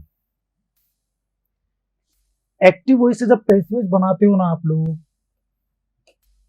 एक्टिव से पैसिव बनाओ, पैसिव से एक्टिव बनाओ, तो हम क्या करते हैं, सब्जेक्ट को ऑब्जेक्ट में चेंज करते हैं, ऑब्जेक्ट को सब्जेक्ट में चेंज करते हैं, उससे पहले बाय लगा देते हैं। ये मैं सब आपको समझा चुका। राम का बाय राम, ही का बाय हिम का ही, शी का हर, बाय हर, आई का बाय मी, बाय को बार बार लिखा है तो हमने वहां एक बार लिखा था उसको, वी का अस, यू का यू, दे का देम, इट का इट। और ये बहुत इंपॉर्टेंट बात जो नीचे लिखी है मैंने, इसको भी आप ध्यान समझें, पहले समझा चुका आपको मैं। पैसिव वॉइस में जनरली बाय प्लस ऑब्जेक्ट का प्रयोग नहीं करते हैं, या तो इनको लास्ट में टिका देते हैं सेंटेंस के, पैसिव बना देते हैं, इंपॉर्टेंस खत्म कर देते हैं, या तो फिर जड़ से खत्म कर देते हैं, कई बार उसको हटा ही देते हैं हम लोग लास्ट में। पैसिव वॉइस में जनरली बाय प्लस सब्जेक्ट का ऑब्जेक्ट का प्रयोग नहीं करते हैं। ये हो गया एक सब्जेक्ट का ऑब्जेक्ट, रूल नंबर 1। अब इसकी बात करते हैं हम लोग दूसरा जो हमने वर्ब का पढ़ा था। वर्ब में क्या है, पैसिव वॉइस में हमेशा वर्ब की कौन सी फॉर्म यूज होती है दोस्तों, बी प्लस वर्ब की थर्ड फॉर्म। जहां हेल्पिंग वर्ब के लिए तो बी का रूप करते हैं, ये बी तो हेल्पिंग वर्ब है, और मेन वर्ब में थर्ड फॉर्म का प्रयोग करते हैं। अब वो जो मैं आपको बता रहा था टेंस वाइज, देखो चीज मैंने यहाँ सिस्टमेटिक थोड़ा सा आपको टेबल के फॉर्म में भी दे दी है। अगर एक्टिव वॉइस में फर्स्ट फॉर्म आ जाए या डूडल आ जाए तो आप क्या करेंगे, फर्स्ट फॉर्म के हिसाब से बी का फर्स्ट फॉर्म कर देंगे। पैसिव वॉइस में हमेशा क्या आता है, बी प्लस वर्ब की थर्ड फॉर्म। तो फर्स्ट फॉर्म है तो बी का first form is am are और थर्ड फॉर्म हो गई, ठीक है ना। सेकंड फॉर्म आ जाए, डिड आ जाए तो वॉज और थर्ड फॉर्म हो गई। हैज हैव के साथ थर्ड फॉर्म आ जाए तो has have plus been plus verb की थर्ड फॉर्म हो गई। हैड के साथ थर्ड फॉर्म आ जाए तो had plus been plus verb की थर्ड फॉर्म हो गई। इज एम आर के साथ आईएनजी आ जाए तो is am are plus being plus third form हो गई। वॉज वर्ब के साथ आईएनजी आ जाए तो was verb plus being plus third form हो जाएगा। और मॉडल्स के साथ फर्स्ट फॉर्म आती है तो modals plus be plus verb की थर्ड फॉर्म कर देंगे, और टू के साथ फर्स्ट फॉर्म आती है तो to plus be plus verb की थर्ड फॉर्म कर देंगे। ये सब बातें हम लोग पढ़ चुके हैं। अब हमें कुछ करने एग्जाम्पल्स। देखिए अब ये आपके सामने बहुत सारे अच्छे अच्छे एग्जाम्पल्स हैं, इन सब पे हम बात करने वाले हैं, ठीक है ना। तो इस पहले एग्जाम्पल को एक बार आप खुद करके देखें, टाइम लें आप इसको करने में, इसको बनाइए। सेंटेंस है आई लाइक मैंगोज। एक सेंटेंस आप बना के देखें, जैसे राहुल किल्ड अ स्नेक बनाया हम लोगों ने, ऐसे I like mangoes, I like mangoes. Question को सॉल्व करने से पहले आप एक दो बातें ध्यान में रखें। पहले सेंटेंस में ये समझें कि सेंटेंस में काम करने वाला डूअर कौन है, सब्जेक्ट कौन है, वर्ब क्या है और कौन सी फॉर्म है। तीसरा भी देखें इसमें ऑब्जेक्ट क्या है, कहां पर ऑब्जेक्ट है, क्या ऑब्जेक्ट है। और फिर उसके बाद जो 5 स्टेप बताई थी, ऑब्जेक्ट को उठा के शुरू में लाओ, हेल्पिंग वर्ब में बी का रूप, थर्ड नंबर पे थर्ड फॉर्म, चौथे नंबर पे बाई, पांचवें नंबर पे जो सब्जेक्ट उठा के लास्ट में ले जाना है। ये पांचों बातें आप ध्यान रखेंगे और सब्जेक्ट वर्ब ऑब्जेक्ट को ढूंढ लेंगे तो आपसे पैसिव वॉइस में गलतियां नहीं होंगी। जनरली आप क्वेश्चन सॉल्व कर लेंगे। कुछ विशेष नियम आ जाए तो उन पर बाद में बात करेंगे। तो इसको इस तरह से कीजिए आप, सबसे पहले देखिए सेंटेंस में आई लाइक मैंगोज में, इसमें काम क्या हो रहा है, क्या काम हो रहा है, आई लाइक मैंगोज, इसमें काम हो रहा है कि मैं पसंद करना वर्ब है। दोस्तों वर्ब की कौन सी फॉर्म है, फर्स्ट फॉर्म, सेकंड फॉर्म या थर्ड फॉर्म? लाइक वर्ब की फर्स्ट फॉर्म होती है, लाइक्ड सेकंड फॉर्म होती है और लाइक्ड अगेन वर्ब की थर्ड फॉर्म होती है। तो तीन फॉर्म है, लाइक, लाइक्ड, लाइक्ड, ठीक है ना। तो यहां पर फर्स्ट फॉर्म है, ये इंपॉर्टेंट बात है, वर्ब ढूंढना और कौन सी फॉर्म है ये उससे ज्यादा इंपॉर्टेंट है। अब पसंद करने का काम कौन कर रहा है, सब्जेक्ट कौन है, आई हो गया हमारा सब्जेक्ट। मैं पसंद करता हूं, क्या पसंद करता हूं, वर्ब के साथ प्रश्न रखिए, क्या वह किसको, जो उत्तर आते हैं वो ऑब्जेक्ट होते हैं, ये हम डिस्कस कर चुके हैं ऑलरेडी टेंस के अंदर, या फिर हम बार बार डिस्कस करेंगे ताकि आपको ऑब्जेक्ट समझ में आ जाए, ठीक है ना, अच्छी तरह से। क्योंकि इस टेंस में इसमें टॉपिक में एक्टिव स्पेसिस में तीन चीज तो काम आती है हमारे, सब्जेक्ट ढूंढना, वर्ब ढूंढना, ऑब्जेक्ट ढूंढना। ये तीन चीज को पकड़ के रखो, बाकी की सेंटेंस जो है जहां है उनको वहीं रहने दो, तीन चीज ढूंढ लो आप। तो इसमें तो तीन चीजें हैं, सब्जेक्ट, वर्ब और क्या पसंद करता हूं मैं, मैंगोज, ये क्या हो गया हमारा, ऑब्जेक्ट हो गया, आई लाइक मैंगोज। अब मुझे बनाना है इसका पैसिव वॉइस। तो मैंने बताया आप लोगों को, सबसे पहले क्या करते हैं हम लोग, ऑब्जेक्ट को उठा के शुरू में लेकर आते हैं, पहला स्टेप। तो जो ये मैंगोज देख रहे हैं आप, ये मैंगोज वाक्य के शुरू में आ जाए, ऑब्जेक्ट शुरू में आ गया, फिर आएगा बी प्लस वर्ब की थर्ड फॉर्म, भाई पहले ऑब्जेक्ट आ गया, बी प्लस थर्ड फॉर्म आएगा, फिर बाई आ जाएगा और फिर सब्जेक्ट आ जाएगा। बस 1 2 3 4 5 स्टेप्स हैं। मैंगोज, बी का रूप हमेशा आएगा जो वर्ब एक्टिव की वर्ब के अकॉर्डिंग होगा।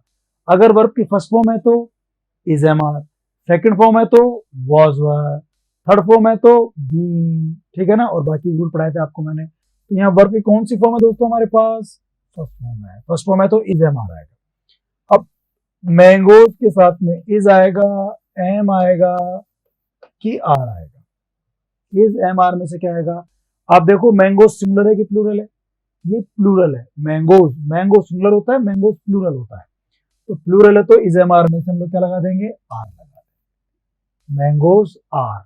लाइक की थर्ड फॉर्म लाइक्ड होती है, थर्ड फॉर्म है, तो थर्ड फॉर्म आ जाएगी लाइक, मैंगोज आर लाइक्ड।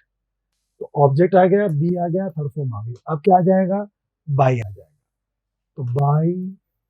अच्छा आई को इधर आई लिखेंगे क्या,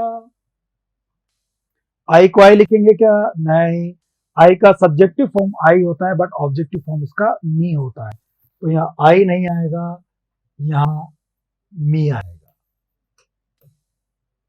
मैंगोज आर लाइक्ड बाय मी, दोनों सेंटेंस का मतलब एक ही है क्या, देखते हैं। देखिए आई लाइक मैंगोज का मतलब है मैं आम पसंद करता हूं, और mangoes are liked by me, mangoes मेरे द्वारा पसंद किए जाते हैं, दोनों एक ही तो बात है। इसमें काम करने वाला इंपॉर्टेंट हो गया एक्टिव वॉइस, इसमें काम का जिस पर प्रभाव पड़ता है, वर्ब का जिस प्रभाव पड़ता है वो इंपॉर्टेंट हो गया। तो यहाँ मैंगोज इंपॉर्टेंट हो गया, मैंगोज पसंद किए जाते हैं, by me, by us, by everyone, ठीक है ना, ये बन गया। इसी तरह से आप लोग सेकंड सेंटेंस को बना सकते हैं। सबसे पहले ढूंढ लें इसमें सब्जेक्ट क्या है, इसमें वर्ब क्या है, इसमें ऑब्जेक्ट क्या है। देखिए आप, सब्जेक्ट क्या है दोस्तों सेंटेंस के अंदर, शी सब्जेक्ट है, इज राइटिंग, इज राइटिंग, इसके साथ वर्ब की फर्स्ट फॉर्म में आईएनजी आ रहा है, प्रेजेंट कंटीन्यूअस। तो पैसिव में क्या करेंगे, इज एम आर आता है तो इज एम आर रखते हैं, आईएनजी आता है तो बीइंग ले लेते हैं और फिर राइट की थर्ड फॉर्म कर देंगे, और ए लेटर है ऑब्जेक्ट, तो subject, is am are ING और ऑब्जेक्ट। जब पैसिव बनाएंगे सबसे पहला काम क्या करेंगे आप, सबसे पहला काम ऑब्जेक्ट। ऑब्जेक्ट क्या है हमारे पास, ए लेटर, ठीक है ना, ए लेटर ऑब्जेक्ट आ गया। फिर बी का रूप, इज एम आर आता है तो इज एम आर रहता है। अब ये एल ए लेटर के साथ में इज आएगा कि एम आएगा, ए लेटर सिंगुलर है, एम तो केवल आई के साथ में ही आता है, आर भी नहीं आएगा, प्लूरल नहीं है, तो इसका इज रह जाएगा।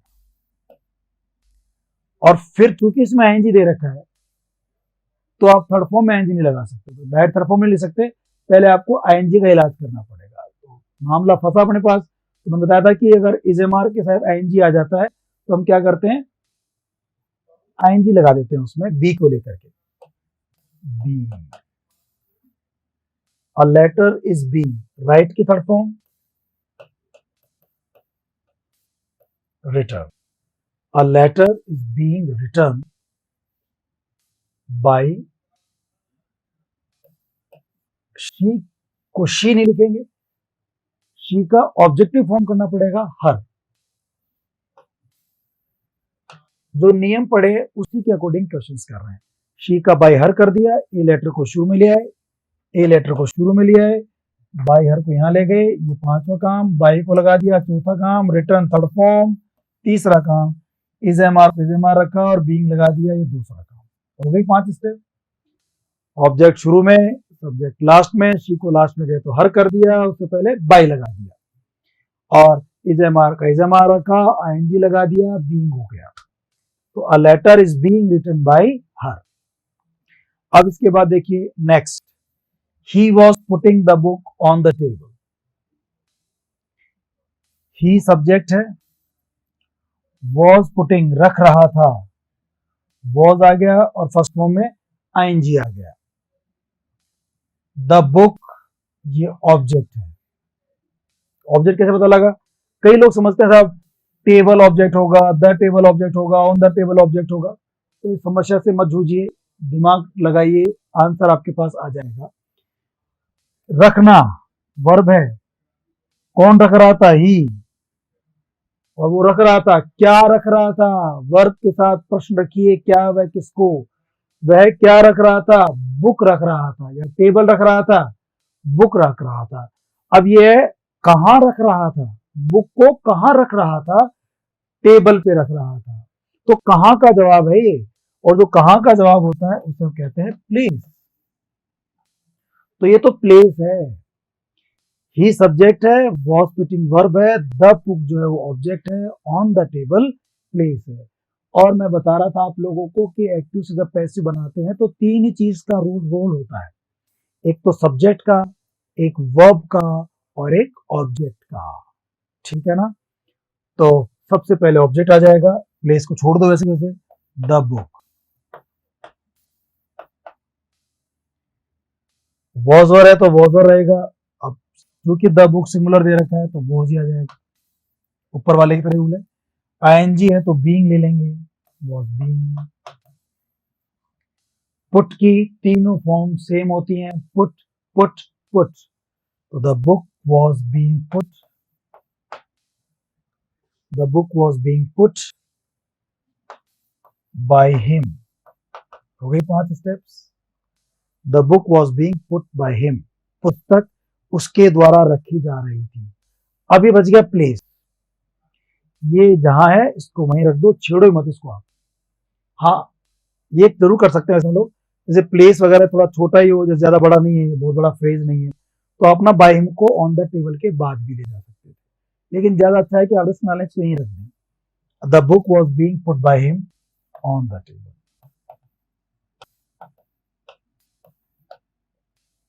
ठीक है दोस्तों, ये तीनों सेंटेंस आई होप आपको समझ में आ गए होंगे। अब इसके बाद इस तरह के हम लोग कुछ और भी सेंटेंस करते हैं, बस प्रैक्टिस करते जाइए। नियम तो 2 ही पढ़े हम लोगों ने, नियम ज्यादा नहीं पढ़े, बस प्रैक्टिस करनी है।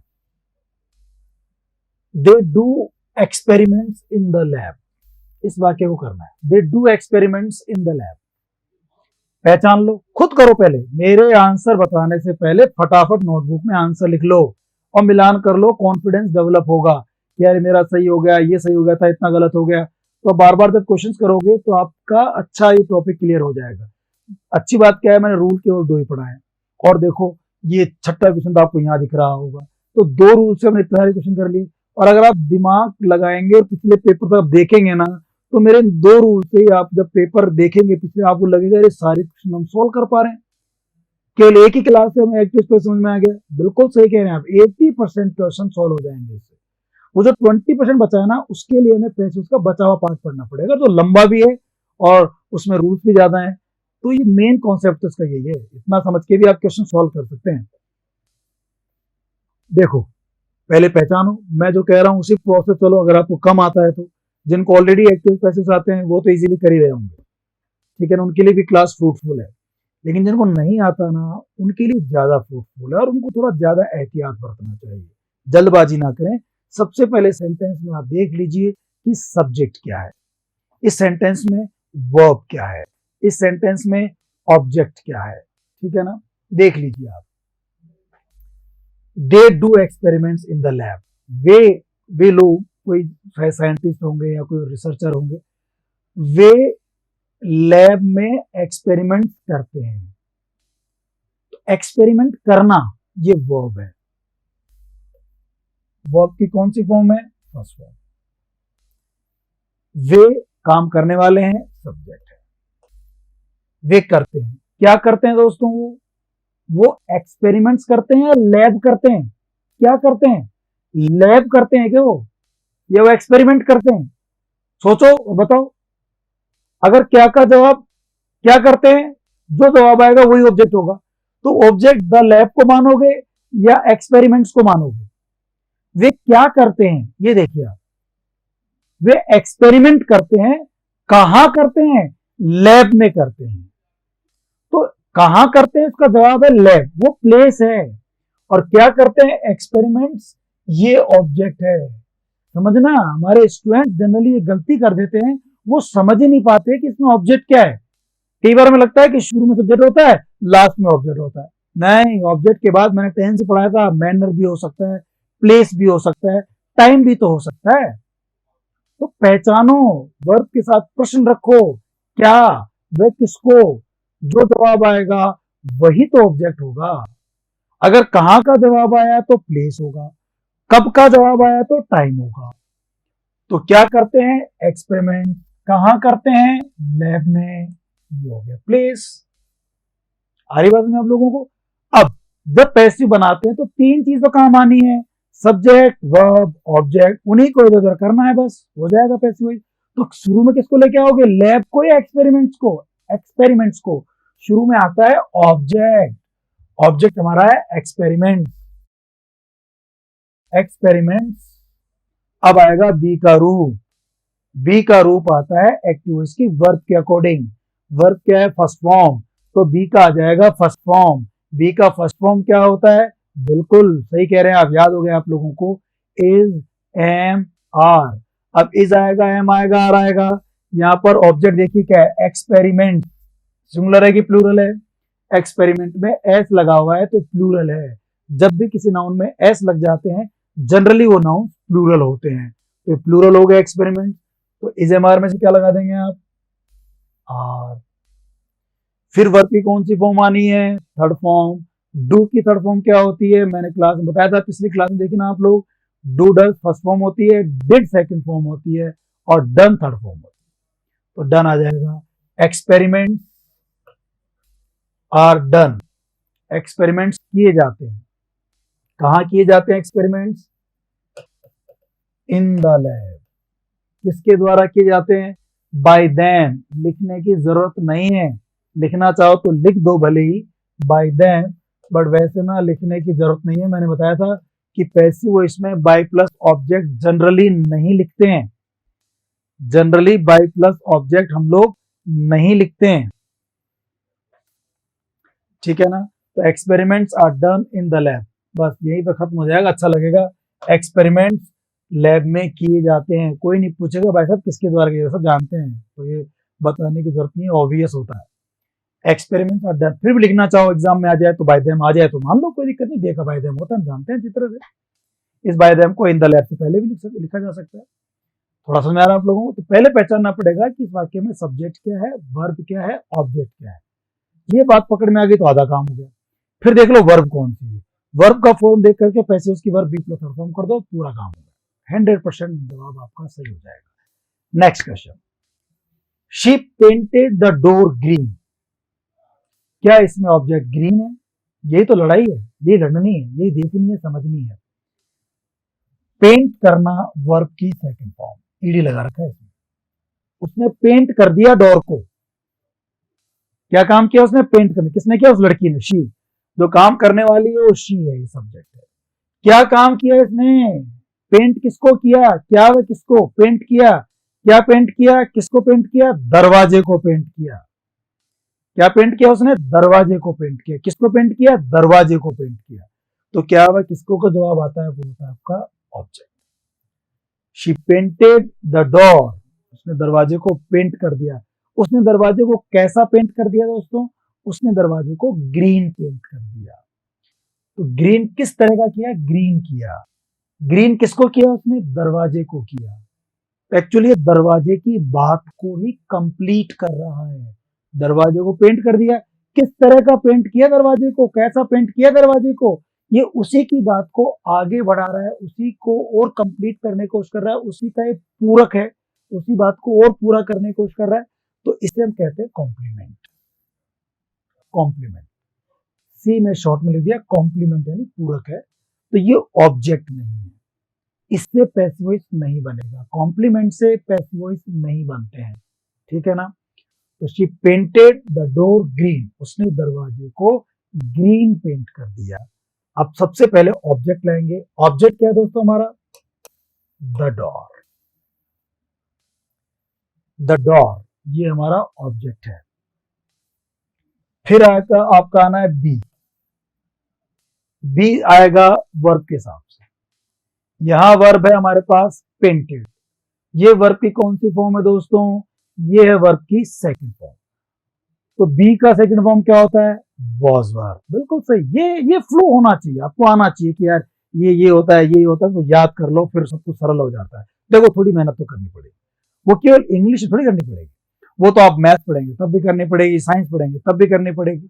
अब इंग्लिश में प्रॉब्लम क्या होती है कि हम लोग डर लगा हुआ है और पढ़ना हम चाहते नहीं इसको। डरे डरे डरे से आएगी नहीं। थोड़ा पढ़ो, थोड़ा समझो, याद कर लो तो चीजें आसान हो जाएंगी। तो हम देखो कितना आसान हो गया। हमें बी का रूप करना है, यहाँ सेकंड फॉर्म दे रखी है, तो बी का सेकंड फॉर्म क्या होता है? Was were. अब वॉज आएगा कि वर आएगा? वॉज आएगा कि वर आएगा? अब आप देख लो ऑब्जेक्ट क्या है। ऑब्जेक्ट क्या है दोस्तों हमारा? डोर। सिंगुलर है कि प्लूरल है? अगर डोर्स होता तो प्लूरल होता, डोर ही है, एस नहीं लगा हुआ, सिंगुलर है। सिंगुलर तो वर्ब कौन सी आएगी? Singular verb. सिंगुलर वर्ब होती है जिनमें एस लगा होता है, तो वॉज आ जाएगा।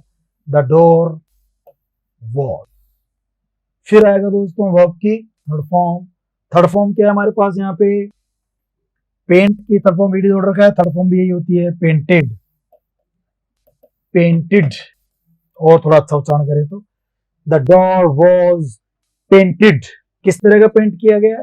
Green bye her. शी का हो जाएगा हर, बाय आ गया, हर आ गया। पेंटेड थर्ड फॉर्म हो गई, ग्रीन कॉम्प्लीमेंट यहां आ गया। The door was painted green bye हर। दरवाजा उसके द्वारा ग्रीन पेंट किया गया। ठीक है दोस्तों, एक एग्जाम्पल और पढ़िए। ही रेड या रीड अ नॉवल। इस क्वेश्चन करो आप। वैसे मैंने थोड़ी सी गलती कर दी बोल करके, कुछ लोगों को समझ में आ गई होगी बात। इसको बनाइए, देखो आप, ही और फिर READ दिया हुआ है, अ नॉवल। सब्जेक्ट देख लो, ऑब्जेक्ट देख लो, वर्ब देख लो, आपका आंसर हो जाएगा। कोशिश करें करने की इस क्वेश्चन के आंसर को आप लोग। आई होप कुछ लोगों ने बना लिया होगा। देखते हैं, सब्जेक्ट क्या है? ही, वर्ब ये है। अब यहाँ एक अच्छा क्वेश्चन इसलिए है, ये मैंने जानबूझ के दिया है क्योंकि यहाँ पे बच्चे कंफ्यूज हो जाते हैं, स्टूडेंट्स कंफ्यूज हो जाते हैं। रीजन क्या है? वर्ब है रीड। रीड होती है फर्स्ट फॉर्म, पढ़ना, और इसकी सेकंड फॉर्म की स्पेलिंग भी यही होती है, थर्ड फॉर्म की स्पेलिंग भी यही होती है। ये हमने पहले भी डिस्कस किया था टेंस में। स्पेलिंग सेम होती है दोस्तों, लेकिन इनके सेकंड फॉर्म थर्ड फॉर्म में जो उच्चारण है, जो प्रोनाउंसिएशन है, वो फर्स्ट फॉर्म से अलग होते हैं। इसको हम बोलते हैं रीड और इसको बोलते हैं रेड।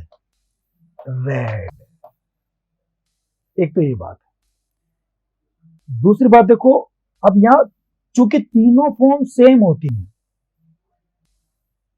तो हाउ कैन यू डिफरेंशिएट कि इज दिस फर्स्ट फॉर्म और सेकंड फॉर्म और third form? How can you differentiate? तो लेट्स सी, क्या सेंटेंस में कुछ हिंट है? Is there any hint? देखो हिंट तो है, पढ़ता है नॉवल, ऑब्जेक्ट हो गया, हिंट तो दे रखा है यहाँ। क्या हिंट दे रखा है? अगर दोस्तों ये फर्स्ट फॉर्म होती ना, तो फर्स्ट फॉर्म होती तो प्रेजेंट सिंपल टेंस होता, और प्रेजेंट सिंपल टेंस में सब्जेक्ट यहां पर है ही। सब्जेक्ट क्या है यहां पे हमारे पास? ही।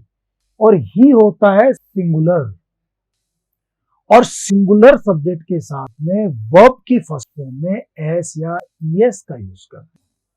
वर्ब की फर्स्ट फॉर्म में एस या ईएस का यूज करते हैं।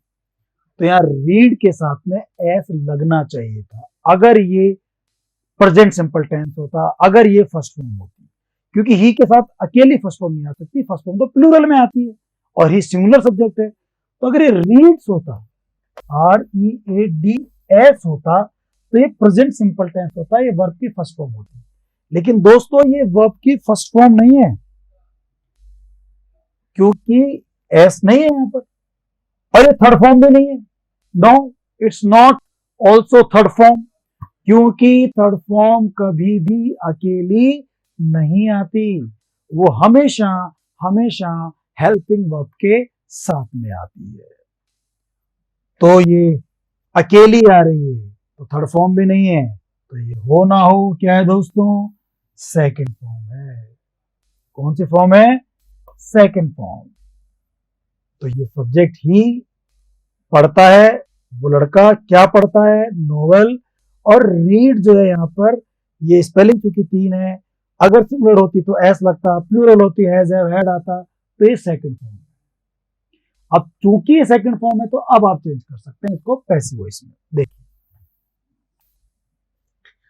और नोवेल शुरू में आ जाएगा, बी का रूप चूंकि सेकंड फॉर्म है तो वॉज हो जाएगा। फिर थर्ड फॉर्म, रीड की थर्ड फॉर्म, स्पेलिंग वही होती है, उच्चारण रेड हो जाता है। A novel was read by, ही हो जाएगा him. A novel was read by him. ठीक है दोस्तों, तो ये हो गया आपका इसका पैसिव वॉइस। समझ में आ रहा है? और थोड़ा आगे चलते हैं। अभी तक 2 ही रूल पढ़े हम लोगों ने, और देखो 2 रूल पे हमने कितने सारे क्वेश्चन कर लिए। अब इसको देखिए, 7th question, I have to do it.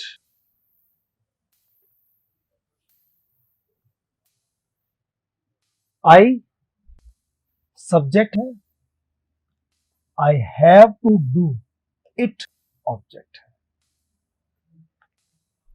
Have to do ये वर्ब है। अब अगर कॉन्सेप्ट क्लियर नहीं ना आप लोगों के, तो इस क्वेश्चन को भी गलत करना आपके लिए मतलब संभावना बढ़ जाती है। मैंने कई बार क्लास में जब ये सेम क्वेश्चन दिया, लोगों ने जल्दबाजी से इसको प्रेजेंट परफेक्ट टेंस का समझ लिया। किसका समझ लिया? प्रेजेंट परफेक्ट का। हो सकता है आप में से भी कई लोगों ने तुरंत देखते ही प्रेजेंट परफेक्ट समझ लिया। अब दोबारा देखो, क्या ये प्रेजेंट परफेक्ट है? क्या प्रेजेंट परफेक्ट कब होता? जब हैज हैव के बाद वर्ब की थर्ड फॉर्म होती। तो क्या यहां पर हैव के बाद थर्ड फॉर्म है? क्या हैव थर्ड फॉर्म दे रखी, हैव डन है क्या यहाँ पे? नहीं है ना, तो ये प्रेजेंट परफेक्ट वाला रूप नहीं है। I have to do it, मुझे काम करना पड़ता है। I have to do it, have to, has to. दोस्तों ये जो वर्ड होते हैं ना, हैज टू, हैव टू, ये ऐसे काम के लिए आते हैं जिसमें मजबूरी होती है काम करने की, कोई कार्य करने की मजबूरी हो। जैसे मेरी मजबूरी है कि मुझे सुबह जल्दी उठना पड़ता है, मान लो I have to get up in the morning, I have to go there, I don't want to go there but I have to go there, जाना नहीं चाहता बट जाना पड़ता है, मजबूरी में वो काम करना पड़े, और वो मजबूरी आपके ऊपर थोपी गई हो, ऊपर से एक्सटर्नल फोर्स हो, वो काम फिर करना पड़े, मजबूरी बस, तो आई हैव टू यूज करते हैं, आई के साथ हैव, शी के साथ हैज टू, पास्ट कर दे तो हैड टू, तो ये हैव टू हैज टू वाला है, ये परफेक्ट टेंस नहीं है। और तो फिर यहाँ टू के बाद क्या आ गया, फर्स्ट फॉर्म आ गया, टू डू। अब आपको ध्यान हो तो मैं जब आपको बी प्लस थर्ड फॉर्म वाले रूल पढ़ा रहा था एक्टिव पैसिव में, तो मैंने आपको एक रूल बताया था, टू के बाद फर्स्ट फॉर्म आता है एक्टिव में अगर, तो पैसिव में क्या करेंगे, पैसिव में तो हमेशा बी आता है, हमेशा थर्ड फॉर्म आती है, टू के बाद फर्स्ट फॉर्म आती है, तो क्या करें, बीच में मामला फंस गया, घबराइए नहीं, टू ले लीजिए, बी ले लीजिए, और वर्ब की थर्ड फॉर्म, ये लिखवा रखा है आपको मैंने, देखिए आप, मैं आपको दिखा देता हूं, ये रहा, टू के बाद फर्स्ट फॉर्म हो तो पैसिव क्या करेंगे, to plus be plus verb की third form, to plus first form को क्या कर दिया, to plus be plus verb की थर्ड फॉर्म, तो बस यहां पे ये कर देंगे हम लोग, टू प्लस फर्स्ट फॉर्म है तो टू प्लस फर्स्ट फॉर्म क्या कर देंगे, to plus be plus verb की थर्ड फॉर्म, तो सबसे पहले आ जाएगा इट, ऑब्जेक्ट आपका इट, अच्छा आई के साथ लगता है हैव,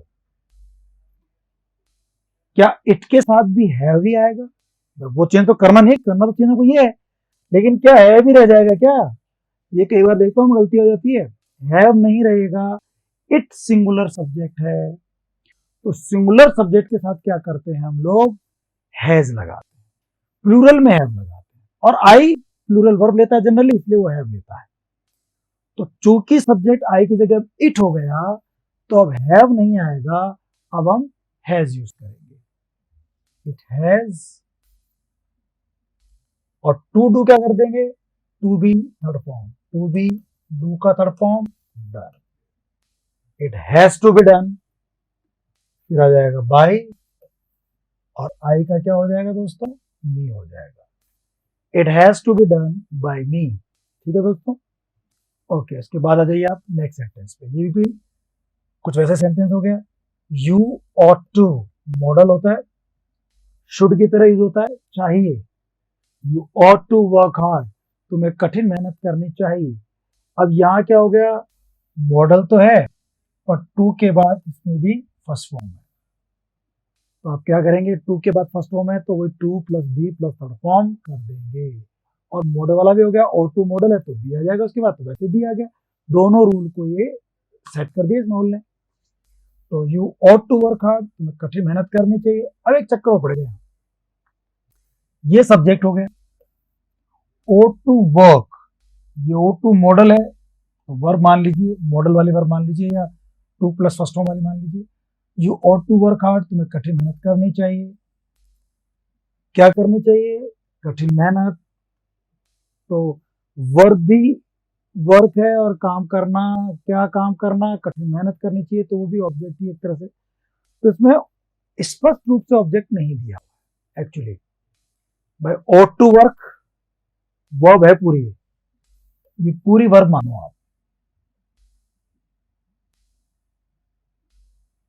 ये पूरी वर्ब है यहां से लेके ought टू और वर्ब की फर्स्ट, और किस तरह से मेहनत करनी चाहिए, हार्ड, कठिन मेहनत करनी चाहिए, ये हो गया आप लोगों का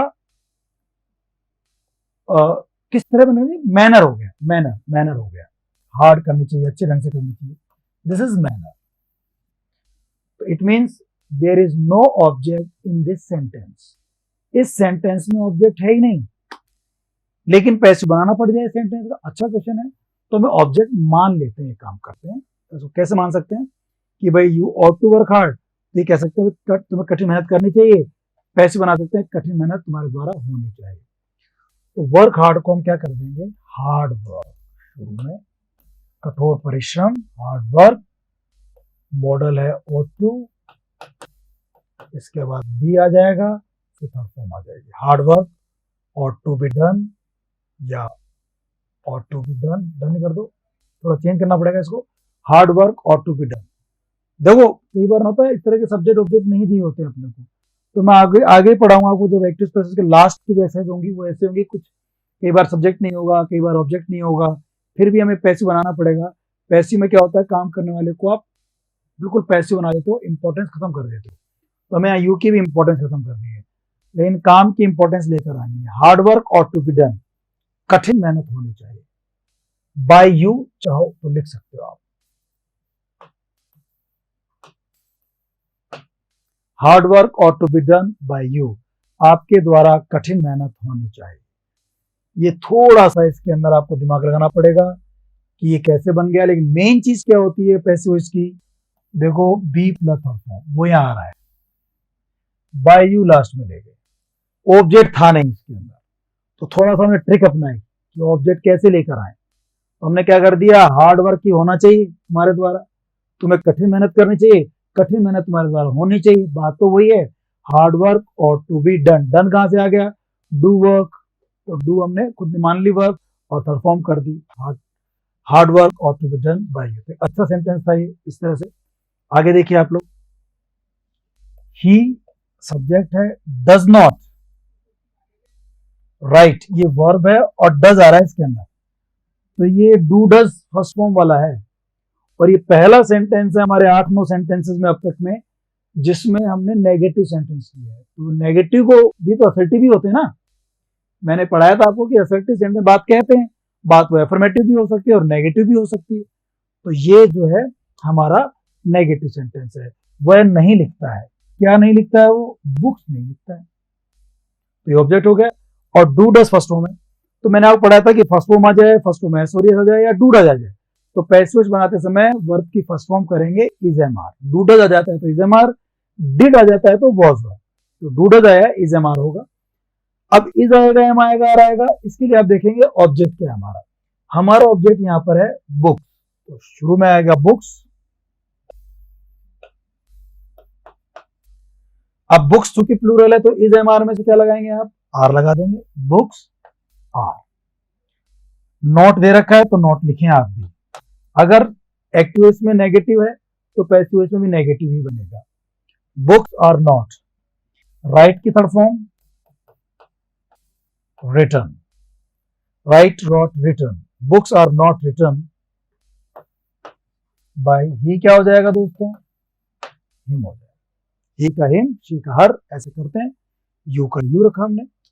books are not return by him, दोनों का मतलब एक ही, देखना आप, वह पुस्तक नहीं लिखता है, वह पुस्तकें नहीं लिखता है। Books are not written by him, उसके द्वारा बुक्स नहीं लिखी जाती। एक ही तो बात है, यह यही तो होता है एक्टिव स्पेसेस का मतलब, मूल अर्थ नहीं बदलता है, बोलने का तरीका बदल जाता है। एक्टिव इसमें काम करने वाला इंपॉर्टेंट हो जाता है, पैसिव इसमें काम इंपॉर्टेंट होता है, बुक्स का लिखा जाना इंपॉर्टेंट हो गया, ठीक है ना। इसके बाद हम लोग आगे बढ़ते हैं, कुछ एक दो सेंटेंस और देखते हैं इसके, तो ये 2 रूल पे हमारा काम खत्म हो जाएगा। ये कुछ सेंटेंस और है, we appointed him president, base मत छोड़ो, क्वेश्चन सॉल्व करना है, बेसिक पे रहिए। सबसे पहले ढूंढ लीजिए इस वाक्य में काम करने वाला कौन है, काम क्या हो रहा है, इसका ऑब्जेक्ट क्या है। इस तरह के क्वेश्चंस मैंने एग्जाम्स में देखे हैं, वो स्टूडेंट्स को कई बार कंफ्यूज करने के लिए होते हैं। इस वाक्य को अगर आप देखोगे ना तो कंफ्यूजन क्या होगा वो समझने की कोशिश करें। वी अपॉइंटेड हिम प्रेसिडेंट, हमने उसे प्रेसिडेंट बना दिया, नियुक्त कर दिया, अपॉइंट कर दिया। अपॉइंटेड यहाँ वर्ब है, ईडी लगा हुआ है, वर्ब की सेकंड फॉर्म है, थर्ड फॉर्म अकेली आती नहीं, इसकी सेकंड फॉर्म में है, ईडी लगा हुआ है तो फर्स्ट फॉर्म भी नहीं है। हमें पता लगा वर्ब कौन सी, मैंने मेन काम कर लिया, वर्ब को पहचान लिया। अब अपॉइंट करने वाले कौन है, हम, ये सब्जेक्ट हो गया। अपॉइंट किया, हमने नियुक्त किया, किसको नियुक्त किया हमने, हिम, कोई लड़का है, कोई आदमी है, उसको नियुक्त किया, तो ये ऑब्जेक्ट हो सकता है हिम। क्या नियुक्त किया उसको, प्रेसिडेंट। तो कई बार हमें लगता है कि प्रेसिडेंट भी ऑब्जेक्ट हो सकता है, क्या है, किसको का जवाब देते हैं वो तो ऑब्जेक्ट ही होते हैं। तो हमारे को कई बार कंफ्यूजन ये हो जाता है कि ऑब्जेक्ट हिम है कि प्रेसिडेंट है, लेकिन समझने की कोशिश करना, हमने कोई लड़का है उसको अपॉइंट कर दिया प्रेसिडेंट, प्रेसिडेंट तो एक पद है, पोस्ट है, किसी लड़के को हमने क्या बनाया, प्रेसिडेंट बनाया। प्रेसिडेंट को अलग से कोई शक्ल सूरत नहीं होती है उसकी, वो तो हमने उसको बनाया है, कोई लड़के की शक्ल सूरत है उसको बनाया है, उस पर अपॉइंट करने का नियुक्त है, वो प्रेसिडेंट बनेगा, उसका नाम होगा, वो आगे बढ़ेगा। तो यहां पर ऑब्जेक्ट है हमारे पास हिम, वी अपॉइंटेड हिम। तो फिर ये प्रेसिडेंट क्या है, हमने उसे अपॉइंट कर दिया। ये बोल के आप चुप हो जाएं, आगे ना बोलें। तो दोस्तों बताइए, is this a complete sentence? क्या ये सेंटेंस कंप्लीट है? वी अपॉइंटेड हिम प्रेसिडेंट, हमने उसे प्रेसिडेंट अपॉइंट कर दिया। क्या ये सेंटेंस यहां पर कंप्लीट है दोस्तों? नहीं, हमने उसे अपॉइंट कर दिया, आई एम सॉरी, हमने उसे अपॉइंट कर दिया, वी अपॉइंटेड हिम। दिमाग में प्रश्न आएगा, अरे तुमने उसको अपॉइंट तो कर दिया भाई, तुमने क्या अपॉइंट किया, तुमने अपॉइंट करके क्या बनाया, उसको बनाया ये तो बताओ हमारे को। तो ये प्रेसिडेंट है, ये उस लड़के को जो अपॉइंट किया ना उसका पद है। और ये सेंटेंस पूरा नहीं हो रहा था बिना प्रेसिडेंट के, और प्रेसिडेंट किसको बनाया, हम उस लड़के को, हिम। तो ये इस ऑब्जेक्ट का कॉम्प्लीमेंट है। क्या है दोस्तों उसका कॉम्प्लीमेंट, जिसको हम शॉर्ट में सी भी कह देते हैं। हमने उसे अपॉइंट कर दिया। अगला प्रश्न है, क्या अपॉइंट कर दिया, प्रेसिडेंट। किसको, उस लड़के को। तो उस लड़के का जो हिम है ना, उसको एक पूरा कर रहा है, कंप्लीट कर रहा है, उसका पूरक है, ये उसका कॉम्प्लीमेंट है। जैसे वो डोर को पेंट किया, कैसा पेंट किया, ग्रीन पेंट किया, वो भी कॉम्प्लीमेंट था। और यहाँ प्रेसिडेंट भी क्या है, हमारा कॉम्प्लीमेंट है। तो वी अपॉइंटेड हिम प्रेसिडेंट, हमने उसको प्रेसिडेंट अपॉइंट कर दिया। तो ऑब्जेक्ट हिम है, प्रेसिडेंट नहीं। प्रेसिडेंट से पैसिव वॉइस बनाओगे तो गलत हो जाएगा। अब एग्जाम में क्या करेगा, वो 4 सेंटेंस देगा, एक प्रेसिडेंट से बनाकर दे देगा, एक हिम से बनाकर दे देगा, बाकी दोनों को तो गलतियां कर देगा। तो प्रेसिडेंट से नहीं बनेगा, किससे बनेगा, वो हिम से ही बनेगा। तो हिम का इधर आ जाएगा शुरू में ही। सेकंड फॉर्म है अपॉइंटेड, तो वॉज वर आएगा, ही के साथ चूंकि सिंगुलर है तो वॉज आ जाएगा, ही वॉज। और फिर अपॉइंटेड की थर्ड फॉर्म अपॉइंटेड ही होती है, appointed, appointed, he was appointed. क्या अपॉइंट किया गया उसको, president, he was appointed president. ये सेंटेंस यहाँ भी खत्म हो सकता है, क्योंकि वी का बाई एस करना कोई खास इंपॉर्टेंट नहीं है, और आप चाहो तो कर दो। एग्जाम में देख लो, नहीं दे रखा हो तो कोई बात नहीं, और मेन चीज है वॉज अपॉइंटेड होना चाहिए, और हिम को शुरू में लाएंगे, प्रेसिडेंट को शुरू में नहीं लाएंगे। ये कॉम्प्लीमेंट इस तरह से आ जाए तो उसका पैसिव बनाना, ये कहना चाह रहा हूँ। इस सेम चीज का एक एग्जांपल और देखिए, ताकि और अच्छा कॉन्सेप्ट क्लियर हो जाए। दे क्राउंड, क्राउंड यानी होता है, क्राउन यानी मुकुट होता है, और यहाँ वर्ब के रूप में है, तो किसी को मुकुट पहनाना। और पुराने जमाने में मुकुट किसको पहनाया जाता था, जिसको आप राजा या रानी बनाते थे, उसके सिर पर मुकुट लगाया जाता था। ये वर्ब है, ताजपोशी करना, क्राउन यानी ताजपोशी करना। दे क्राउंड, उन्होंने ताजपोशी की। दे क्राउंड हर, कोई महिला है, उनको उन्होंने क्राउन किया, उसको क्राउन किया, और क्राउन करके ताजपोशी की, किस रूप में की ताजपोशी की, क्वीन के रूप में, क्वीन बनाया। ऊपर वाले में किसी लड़के को प्रेसिडेंट अपॉइंट किया, यहाँ पर किसी लड़की को क्वीन क्राउन किया, उसको ताज पहनाया गया। तो ये सब्जेक्ट है, क्राउंड वर्ब की सेकंड फॉर्म है, हर ऑब्जेक्ट है, और उसको क्या क्राउन किया गया, क्वीन, ये कॉम्प्लीमेंट है।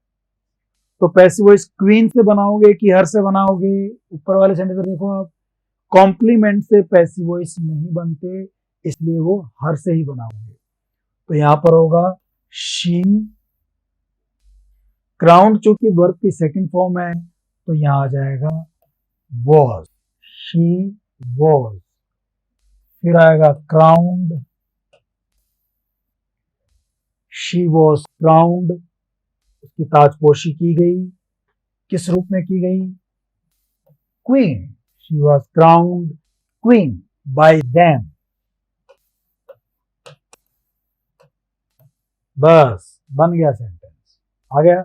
ये दोनों सेंटेंस हमने कॉम्प्लीमेंट के लिए, ताकि वो इसी असर्टिव सेंटेंस में आपको समझ में आ जाए। अलग से भी रूल बना के पढ़ाया जा सकता था, कि जिस वाक्य में कॉम्प्लीमेंट हो उनसे पैसिव नहीं बनते, उससे पहले जो ऑब्जेक्ट होता है उससे पैसिव बनते हैं। बट मैंने एग्जाम्पल से आपको रूल समझा दिया। ये दोनों तरीके होते हैं कि पहले रूल दो फिर एग्जाम्पल दो, या एग्जाम्पल से रूल समझा दो। ये मैंने एक क्वेश्चन और ले लिया, कई बार स्टूडेंट्स के कंफ्यूजन रहता है कि साहब present perfect continuous, past perfect continuous, क्या इनको भी पैसिव वॉइस में चेंज कर सकते हैं? तो मैंने थोड़ी देर पहले बताया था कि टेक्निकली तो हम कर सकते हैं, लेकिन जनरली लोग करते नहीं है। टेक्निकली कर सकते हैं, ग्रामेटिकली ठीक माने जाएंगे, बट वो जनरली इतना प्रचलन, passive voice, actually passive voice खुद ही प्रचलन में नहीं है। अधिकतर इंग्लिश तो एक्टिव वॉइस में ही होती है। कुछ ही जगह है जहां इंपॉर्टेंट ना हो काम करने वाला, वहीं पैसिव वॉइस का यूज किया जाता है, तो फिर जनरली करते ही नहीं है। और उसमें भी अगर वो परफेक्ट कंटिन्यू हो जाए तो वो बीन, बीइंग और थर्ड फॉर्म, तो it sounds very awkward. That's why we try not to use perfect continuous sentences in passive voice. Okay, but technically, grammatically, they are correct. So we are having an example here. The teacher has been beating. Present perfect continuous has have been third form, has have been first form ing, और वह teacher पीट रहा है हर उसको, कोई लड़की को, ये ऑब्जेक्ट है।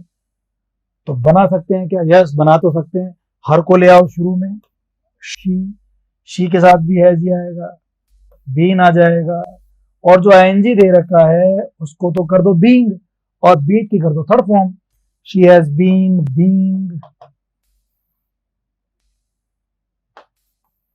Beaten, she has been being beaten by the teacher. बस ये बन गया सेंटेंस। तो बन तो सकता है has been being beaten, but बोलने बड़ा अजीब है, लंबा सा हो जाता है, टंग ट्विस्ट हो जाती है। इसलिए अंग्रेज लोग जनरली इस तरह के सेंटेंस को पैसिव में चेंज नहीं करते, ना हमें जरूरत पड़ती है। एग्जाम में क्वेश्चन भी मैंने ना के बराबर को देखा ही नहीं होगा कि जिसको परफेक्ट कंटिन्यूअस को पैसिव चेंज कर रहा हो। कर सकते हैं बट करते नहीं है। ठीक है दोस्तों, तो दो रूल से हमने बहुत सारे क्वेश्चन कर लिए। आई होप आपको ये दोनों रूल समझ में आए होंगे। सब्जेक्ट का ऑब्जेक्ट, ऑब्जेक्ट का सब्जेक्ट, एक रूल पैसिव बनाते समय, और दूसरा हमेशा पैसिव में बी प्लस वर्ब की थर्ड फॉर्म का यूज करते हैं। और उसके बाद हमने बहुत ही अच्छे 12 क्वेश्चन सॉल्व कर लिए। आई होप आज वाली क्लास आपको समझ में आई होगी। असर्टिव सेंटेंस हम पढ़ रहे थे, 2 रूल पढ़ लिए थे। अब इसके बाद आगे के रूल हम लोग नेक्स्ट क्लास में पढ़ेंगे। ठीक है दोस्तों, थैंक यू सो मच।